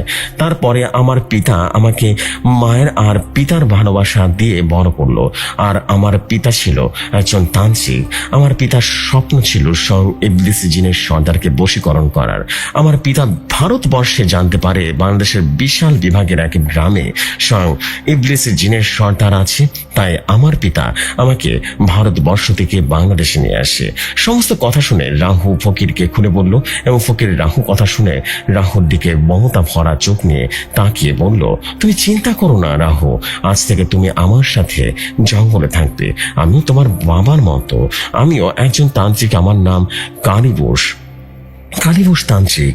আজ থেকে তুমি আমার সাথে থাকবে, আর তোমার পিতার যে ইচ্ছাগুলো পূরণ হয়নি সেই ইচ্ছাগুলো তোমাকে পূরণ করতে হবে, তবেই তোমার পিতার আত্মা শান্তি পাবে। রাহু তো জানতো যে তার পিতা একটা ইচ্ছা ছিল স্বয়ং ইবলিস জিনের সর্দারকে সে বশীকরণ করবে। তখন থেকে রাহু তার পিতার ইচ্ছাগুলোকে নিজের ইচ্ছা বলে মনে করতে লাগলো। ছোট্ট রাহু তান্ত্রিক কালীবোসকে বলল, আমি আমার পিতার হত্যার চরম প্রতিশোধ নিতে চাই, আর আমি আমার পিতার ইচ্ছাগুলো পূরণ করতে চাই। তখন কালীবোস তান্ত্রিক বলল, তোমার পিতার স্বপ্ন পূরণ করতে হলে তোমাকে কঠোর পরিশ্রম করতে হবে। তান্ত্রিক কালীবোস রাহুকে বলল, তুমি এখন অনেক ক্লান্ত, আমার সাথে আমার কুঠিতে চলো। তান্ত্রিক রাহুকে কিছু খাবার দিয়ে বলল, খাবার খেয়ে বিশ্রাম নিতে, কালকে তোমার শিক্ষা শুরু হবে। অন্যদিকে তান্ত্রিক রামের মৃত্যুর পর গ্রামের মানুষ ভাবলো তাদের উপর বিপদে চলে গেছে। পরের দিন সকালে তান্ত্রিক কালীবোস রাহুকে বলল, আজ হলো আমাদের তান্ত্রিকের একটা বিশেষ রাত। এই রাতে অনেক তান্ত্রিক তাদের ক্ষমতা বৃদ্ধি করে। আজকের এই রাতে তোমাকে একটা কাজ করতে হবে। তখন রাহু বলল, পিতাজি, আমি যে কোনো কাজ করতে রাজি আছি। তখন তান্ত্রিক কালীবোস বলল, এইটা কোনো সহজ কাজ নয় রাহু। আজকের অমাবস্যার রাত, এখান থেকে পার্শ্ববর্তী এলাকায় একটা মেয়ে আত্মহত্যা করেছে। তোমাকে যে সেই মেয়েটার আত্মহত্যা করার লাশের সাথে যৌন মিলন করতে হবে। যৌন মিলন করে সেই লাশের শরীর থেকে বিশেষ অঙ্গ কেটে নিয়ে আসতে হবে। রাহু তখন বলল, কালীবোস তান্ত্রিক কোনো অঙ্গ কেটে আনতে হবে বলুন? তখন তান্ত্রিক কালীবোস বলল, তুমি যখন লাশের সাথে শারীরিক সম্পর্ক করবে, তখন যেটা তোমার শরীরের সাথে স্পর্শ করবে সেই লাশের মাংস কেটে আনতে হবে। আর এই কাজটা করা কিন্তু এত সহজ নয়। তান্ত্রিক কালীবোসকে আবারও বলতে শুরু করলো, এই কাজ করতে গেলে ভয় পাওয়া যাবে না। ভয় পেলে তোমার মৃত্যু নিশ্চিত হয়ে যাবে, বুঝতে পেরেছ? তোমাকে অনেক ভয় দেখানো হবে, কোনোভাবে ভয় পাওয়া যাবে না। তান্ত্রিক আবার বলল, তুমি যখন লাশের সাথে শারীরিক সম্পর্ক করতে যাবে, তখন মৃত দেখতে পারবে না, মৃত লাশকে দেখতে পাবে না। তখন লাশের ভেতর থেকে খারাপ জিন থাকবে, তোমাকে ভয় দেখাবে। এটা তুমি ভয় পেলে কিন্তু তোমার ওই খারাপ জিন বের ফেলবে। যখন তুমি দেখবে লাশ জীবন্ত হয়ে গেছে, তুমি জোর করে তার সাথে শারীরিক সম্পর্ক করবে, আর তোমার শারীরিক সম্পর্ক হয়ে গেলে সবকিছু আবার আগের মতো হয়ে যাবে। আমি কালীবোস তান্ত্রিককে বললাম, পিতাজি, আমি অনেক ছোট, সবেমাত্র বয়স 7 বছর। আমি ওই কালীবোসের সাথে শক্তিতে পেরে উঠতে পারবো? আর আমি তো শারীরিক সম্পর্কের বিষয়ে কিছু জানি না। এই কথা শুনে তান্ত্রিক কালীবোস চরম হাসিতে ফেটে উঠলো। আমাকে তান্ত্রিক কালীবোস উদ্দেশ্য করে বলল, চোখটা তুমি যখন যাবে, আমি তোমাকে একটা বিশেষ তেল দিয়ে দেবো, মালিশ করে দেব। আর এই তেলের অনেক শক্তি, তুমি 7 বছরের বাচ্চা 24 বছরের যুবকের মতোই শক্তিশালী হইবে, আর সবকিছু ভালোভাবে উপভোগ করতে পারবে। রাত 12টার দিকে তান্ত্রিক কালীবোস আমার কাছে এসে বলল, রাহু, যাওয়ার জন্য প্রস্তুত হও। আমি তাড়াতাড়ি করে তান্ত্রিকের সে বিশেষ তেল দিয়ে সারা শরীর মালিশ করে নিলাম। সাথে সাথে একটা কোদাল একটা হাতে নিলাম, একটা টর্চ হাতে নিলাম। আমি বললাম, পিতাজি, আমি তো চিনি না কিভাবে কোথায় যাব। তান্ত্রিক কালীবোস বলল, আমার পালিত জিন তোমাকে রাস্তা দেখে নিয়ে যাবে। তখন লক্ষ্য করলাম তান্ত্রিক কুঠির বাইরে একটা যুবক ছেলে এসে দাঁড়িয়ে আছে। আমাকে উদ্দেশ্য করে বলল, আমার সাথে চলুন। তান্ত্রিক আমাকে বলল, রাহু, ভয় পাওয়া যাবে না। আমি চলতে লাগলাম তান্ত্রিক কালীবোসের পালিত জিনের পেছনে পেছনে। আকাশের দিকে তাকিয়ে দেখি মেঘের আড়ালে কখনো চাঁদটি যেন লুকিয়ে যায়, আবারও কিছু সময় উঁকি মারে। আমাদের দুজনের মধ্যে অনেক দূরত্ব। হাঁটছি একটা সময় সবকিছু নিরাপত্তা ভেঙে আমাকে বলল যে সে এসে গেছে। এই বলে হাতের ইশারা আমাকে বলল, অনেকটা দূরে বাঁশ ছাড়ে দেখিয়ে দিল। এখানে আত্মহত্যা করার মেয়েটার কবর রয়েছে। আর জিনটা বলল এখন আমাকে যেতে হবে। এই বলে সে জিনটা শূন্যে মিলিয়ে গেল। আমি চারদিকে তাকিয়ে দেখলাম মানব শূন্য, হয়তোবা আমার এখান থেকে বসত বাড়ি অনেকটা দূরে। অমাবস্যার রাতে আমি একলা এই এই জঙ্গলের ভেতরে। অনেক দূরে শিয়ালের ডাক ভেসে আসছি এবং আমি এক পা করে এগিয়ে যেতে লাগলাম কবরস্থানের কাছে। কবরস্থানের কাছে এসে দেখলাম বাঁশ ছাড়টা দানবের মতো দাঁড়িয়ে আছে, আর সব অন্ধকারে হয়তোবা বাঁশ ছাড়টাকে রীতিমতো ঘিরে রেখেছে। আমি কবরস্থানের গেট খুলতে লাগলাম, গাছ গাছ করে শব্দ করে গেট খুলে গেল। আমি কবরস্থানের ভিতরে প্রবেশ করলাম। যত দূর চাঁদের আলো দেখা যায় শুধু কবর আর কবর। আমি ভাবতে লাগলাম এত কবরের ভিতরে আত্মহত্যা করা মেয়েটার কবর কোথায় খুঁজবো। আমি কবরের ভেতরে হাঁটতে লাগলাম। আকাশের দিকে তাকিয়ে দেখি বাঁশ বাগানের ঠিক মাথার উপরে চাঁদটা রয়েছে। হয়তোবা চাঁদটি কি করবে দেখার জন্য মাথার উপরে দাঁড়িয়ে রয়েছে। তখন চাঁদের আলোতে কিছুটা দূরে রীতিমতো ঝিকমিক করছিল কিছু একটা কবর। আমি ভালোভাবে খেয়াল করলাম সেটা কবর, নতুন কবর। বৃষ্টিপাতের জন্য পলিথিন কাগজ দিয়ে ঢেকে রাখা হয়েছে যাতে কবরের কোনো ক্ষতি করা না হয়। আর পলিথিনের উপরে চাঁদের আলো পড়াতে ঝিকমিক করছে। আমি কবরটার কাছে গিয়ে কবরটার দিকে তাকিয়ে রইলাম আর ভাবতে লাগলাম আমার সামনে আত্মহত্যা করা একটা দাফন করা 13 বছরের মেয়ের লাশ হয়ে আছে। এখন অবশ্যই ভাবছিল হয়তোবা 7 বছর একটা ছেলে এই অমাবস্যার কবরস্থানের ভেতরে কিভাবে আত্মহত্যা ব্যক্তির সামনে দাঁড়িয়ে রয়েছে, তার কি ভয় করে না? আপনারা নিজে কল্পনা করেন, আমি এখন অমাবস্যার রাতে কবরস্থানে। আমরা মূলত মরা বাড়িতে যে মৃত ব্যক্তির লাশ থেকেও ভয় পাই, তা আবারও অনেক মানুষের ভেতরে। আপনার রাহুর জায়গায় থাকতে কি করতেন কমেন্ট বক্সে অবশ্যই জানাবেন। আমি আমার ঝোলা থেকে কোদালটা বের করে একটা হাত দিয়ে ধরি, একদম কবরের পাশে দাঁড়িয়ে রইলাম এবং আকাশের দিকে তাকিয়ে বলতে লাগলাম, হে উপরালা, তুমি আমাকে এই পৃথিবীতে পাঠিয়েছো আমাকে শুধু কষ্ট দেওয়ার জন্য। আমার 18 দিন বয়স থাকতে আমার মাকে আমার কাছ থেকে কেড়ে নিয়েছো। আমার মাকে কখনো আমি মা বলে ডাকতে পারলাম না। আমি এতটাই হতভাগা যে আমার মাকে আমি এক নজর চোখে দেখতে পারলাম না। আমার মা আসলে কেমন ছিল, মায়ের পিতার ভালোবাসা দিয়ে যে পিতা আমাকে এতটা বড় করেছে, আমার চোখের সামনে আমার পিতার মৃত্যু দেখিয়েছ। আমি ছেলে হয়ে আমার পিতাকে বাঁচাতে পারলাম না, কেড়ে নিয়েছো আমার পিতাকে। আমি এতটাই খারাপ হতে চাইনি, আজকে আমি খারাপ হতেছি শুধুমাত্র তোমার জন্য। এত বড় পৃথিবীতে আমাকে তুমি একলা করে দিয়েছো আর আমাকে করে দিয়েছো এতিম। এত বড় পৃথিবীতে আমার মতো একটা পাপী মানুষকে থাকলে তোমার কোনো ক্ষতি হবে না। এই বলে কবরে কোদাল চালাতে লাগলাম। আকাশের জ্যোৎস্নার ভরা রাত নিমিষে অন্ধকার হয়ে গেল। আকাশের বিদ্যুৎ যেন চমকাতে লাগলো, প্রচুর বাতাস যেন বইতে শুরু করলো। কবরস্থানে বাঁশ ছাড়া হয়তোবা এক্ষুনি ঝড় ভেঙে পড়বে এবং কবরের মাটি যেন খুঁড়তে লাগলাম। বাঁশ ঝাড় দেখা যাচ্ছে। আমি একটা দীর্ঘশ্বাস ফেলে এক এক করে কবরের বাঁশ যেন তুলতে লাগলাম। আমি কবরের ভেতরের দিকে তাকিয়ে দেখি কবরে কোনো লাশ নেই। আমি যেন হতভম্ব হয়ে দৃষ্টিতে তাকিয়ে রয়েছি। আমি ভাবতে লাগলাম লাশটি কবর থেকে গেল কোথায়। তখন আকাশে জোরে জোরে বজ্রপাত হতে লাগলো। আমি খেয়াল করলাম বাঁশঝাড়ের কাছ থেকে একটা বেদি কণ্ঠ কান্না যেন ভেসে আসছে। আমি কবরের কাছ থেকে উঠে চলে গেলাম, সেখানে দেখতে লাগলাম। তখন দেখতে পেলাম কবরের গেটের ভিতরে একদল শিয়াল সবুজ বর্ণ চোখ নিয়ে তাকিয়ে আছে, আমার দিকে তাকিয়ে আছে। এখনই যেন আমাকে ছিঁড়ে ছিঁড়ে খাবে। কিন্তু কোনো অদৃশ্য কোনো শক্তির কারণে শিয়ালগুলো কবরস্থানের ভিতরে প্রবেশ করতে পারছে না। আমি কান্নার আওয়াজ অনুসরণ করে হাঁটতে লাগলাম।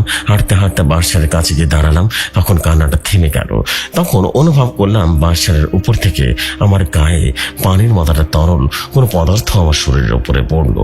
আমি হাত দিয়ে রীতিমতো নারিকেলের কাছে নিয়ে ধরলাম এবং পচা দুর্গন্ধ যেন আসলো। আমি সাথে সাথে উপরের দিকে তাকিয়ে দেখলাম 13 বছরের দাফন করা সেই লাশটি বাঁশঝাড়ের সাথে ফাঁস দিয়ে ঝুলে আছে। মুখ থেকে জিহ্বাটা যেন বেরিয়ে আছে, চোখগুলো সাদা হয়ে গেছে, নাক মুখ ফ্যাকাশে হয়ে গেছে। ঝুলন্ত অবস্থায় লাশটি আমার দিকে তাকিয়ে এক বিশ্রী হাসি দিয়ে এক লাফ দিয়ে আমার সামনে এসে দাঁড়ালো আর সাথে সাথে আমাকে এক হাত দিয়ে গলাটা যেন চেপে ধরে শূন্যে জাগিয়ে তুললো। আমার শ্বাস প্রশ্বাস কমতে লাগলো, হয়তো আমি এক্ষুনি মারা যাবো। তখনই আমাকে ধরে একটা আছাড় মারলো। আমি ছিটকে অনেকটা দূরে গিয়ে কবরের ভেতরে পড়ে যাই। তখন তান্ত্রিক কালীপুষের কথা আমার মনে পড়তে লাগলো।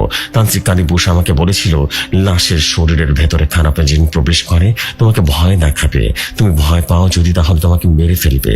তোমার লাশের সাথে শারীরিক সম্পর্ক অবশ্যই করতে হবে। আমি কবর থেকে উঠে লাশের দিকে ঘুরে দাঁড়ালাম। তখন আকাশে বিদ্যুৎ চমকানোর সাথে প্রচুর পরিমাণে বৃষ্টি হচ্ছিল। তখন আমার পিতা বেঁচে থাকতে আমাকে এই কথা বলেছিল, রাহু জিন জাতির চেয়ে মানুষের শরীরের শক্তি বেশি থাকে, আর তুমি যদি ভয় পাও তাহলে তোমাকে ক্ষতি করবে, আর তোমার সাহস তোমাকে শক্তি যোগাবে। আত্মহত্যা করার সেই লাশ আমার দিকে এগিয়ে আসলো, মাথায় যে চুলগুলো যেন উড়তে লাগলো, জিব্বাটা বেরিয়ে রয়েছে। আমি সাহস করে দাঁড়িয়ে রইলাম। লাশটি একদম আমার কাছে এসে আমাকে যখনই ধরবে আমি সাথে সাথে লাশটির কোমর ধরে মাটিতে পড়ে যাই। শুরু হয়ে যায় ধস্তাধস্তি। কখনো আমি উপরে সেই লাশটির, কখনো লাশটি আমার উপরে, এবং আমার কোমর থেকে গামছাটা খুঁড়ে ধস্তাধস্তি অবস্থায় লাশটি বেঁধে ফেলি। তখন লাশটার সাথে আমি পড়ে যাই পুরোনো ভাঙা কবরের ভেতরে। তখন ভাঙা কবরের ভেতরে আমার পা আটকে যায়। আমি আমার শরীরের শার্টটা যেন খুলে লাশের পাটা বেঁধে ফেলি। আমি লাশটার জিভটা একটা টান দিয়ে মুখের ভেতরে ঢুকিয়ে দিলাম। আমি আস্তে করে লাশের ফ্যাকাশে ঠোঁটটা যেন কিস করলাম, এবং তখন দেখলাম লাশটি আমার দিকে মায়া ভরে করুণ দৃষ্টিতে তাকিয়ে আছে। হয়তো আমাকে বলতে চাইছে আমি বেঁচে থাকতে শান্তি পেলাম না, আর মৃত্যুর পরেও আমাকে কষ্ট দিচ্ছ। তখন আমার মনে হলো কি এমন হয়েছে এই মেয়ের সাথে যার জন্য এই মেয়ে আত্মহত্যা করেছে। আত্মহত্যা করা লাশটি তখন বলতে চাইলো তার জীবনের ঘটনা। তখন তান্ত্রিক কারিবুস আমাকে মগজে এসে বলতে লাগলো, রাহু, তোর ছলনা করতে আছে ওরা। লাশটা যা করবি তাড়াতাড়ি কর, সময় নেই। তো প্রাণপ্রিয় যশু ভাই, এই ছিল আমার লেখা গল্প জিনের ভোগ গল্পের দ্বিতীয় পর্ব। গল্পটি আরো অনেকগুলো পর্ব বাকি আছে, ধীরে ধীরে প্রতিটা পর্বই শেয়ার করার আমি আবেদন করলাম আপনার কাছে। ইনশাআল্লাহ এর পরবর্তী পর্ব আরো ভয়ঙ্কর হতে চলেছে। সবাই প্রস্তুত থাকুন ভয়ঙ্কর কিছু শোনার জন্য। সো যশু ভাই, আমি মাসুদ খান বলছিলাম। জিনের সাথে শারীরিক সম্পর্ক এই গল্পের মূল নাম এটাই, কিন্তু আমি গল্পের সুবাদে জিনের ভোগ নাম দিয়েছি আপনার সাথে পরামর্শ করে। তাই জিনের সাথে শারীরিক সম্পর্ক এই গল্পটি আপনি আপনার মতো করে শেয়ার করবেন, আপনার মতো করে নাম দিয়ে। আসসালামু আলাইকুম, ভালো থাকবেন যশু ভাই। পরবর্তী পার্ট ইনশাআল্লাহ শুক্রবার শুনবেন। ততক্ষণ মতো সবাই ভালো থাকুন, সুস্থ থাকুন। আসসালামু আলাইকুম।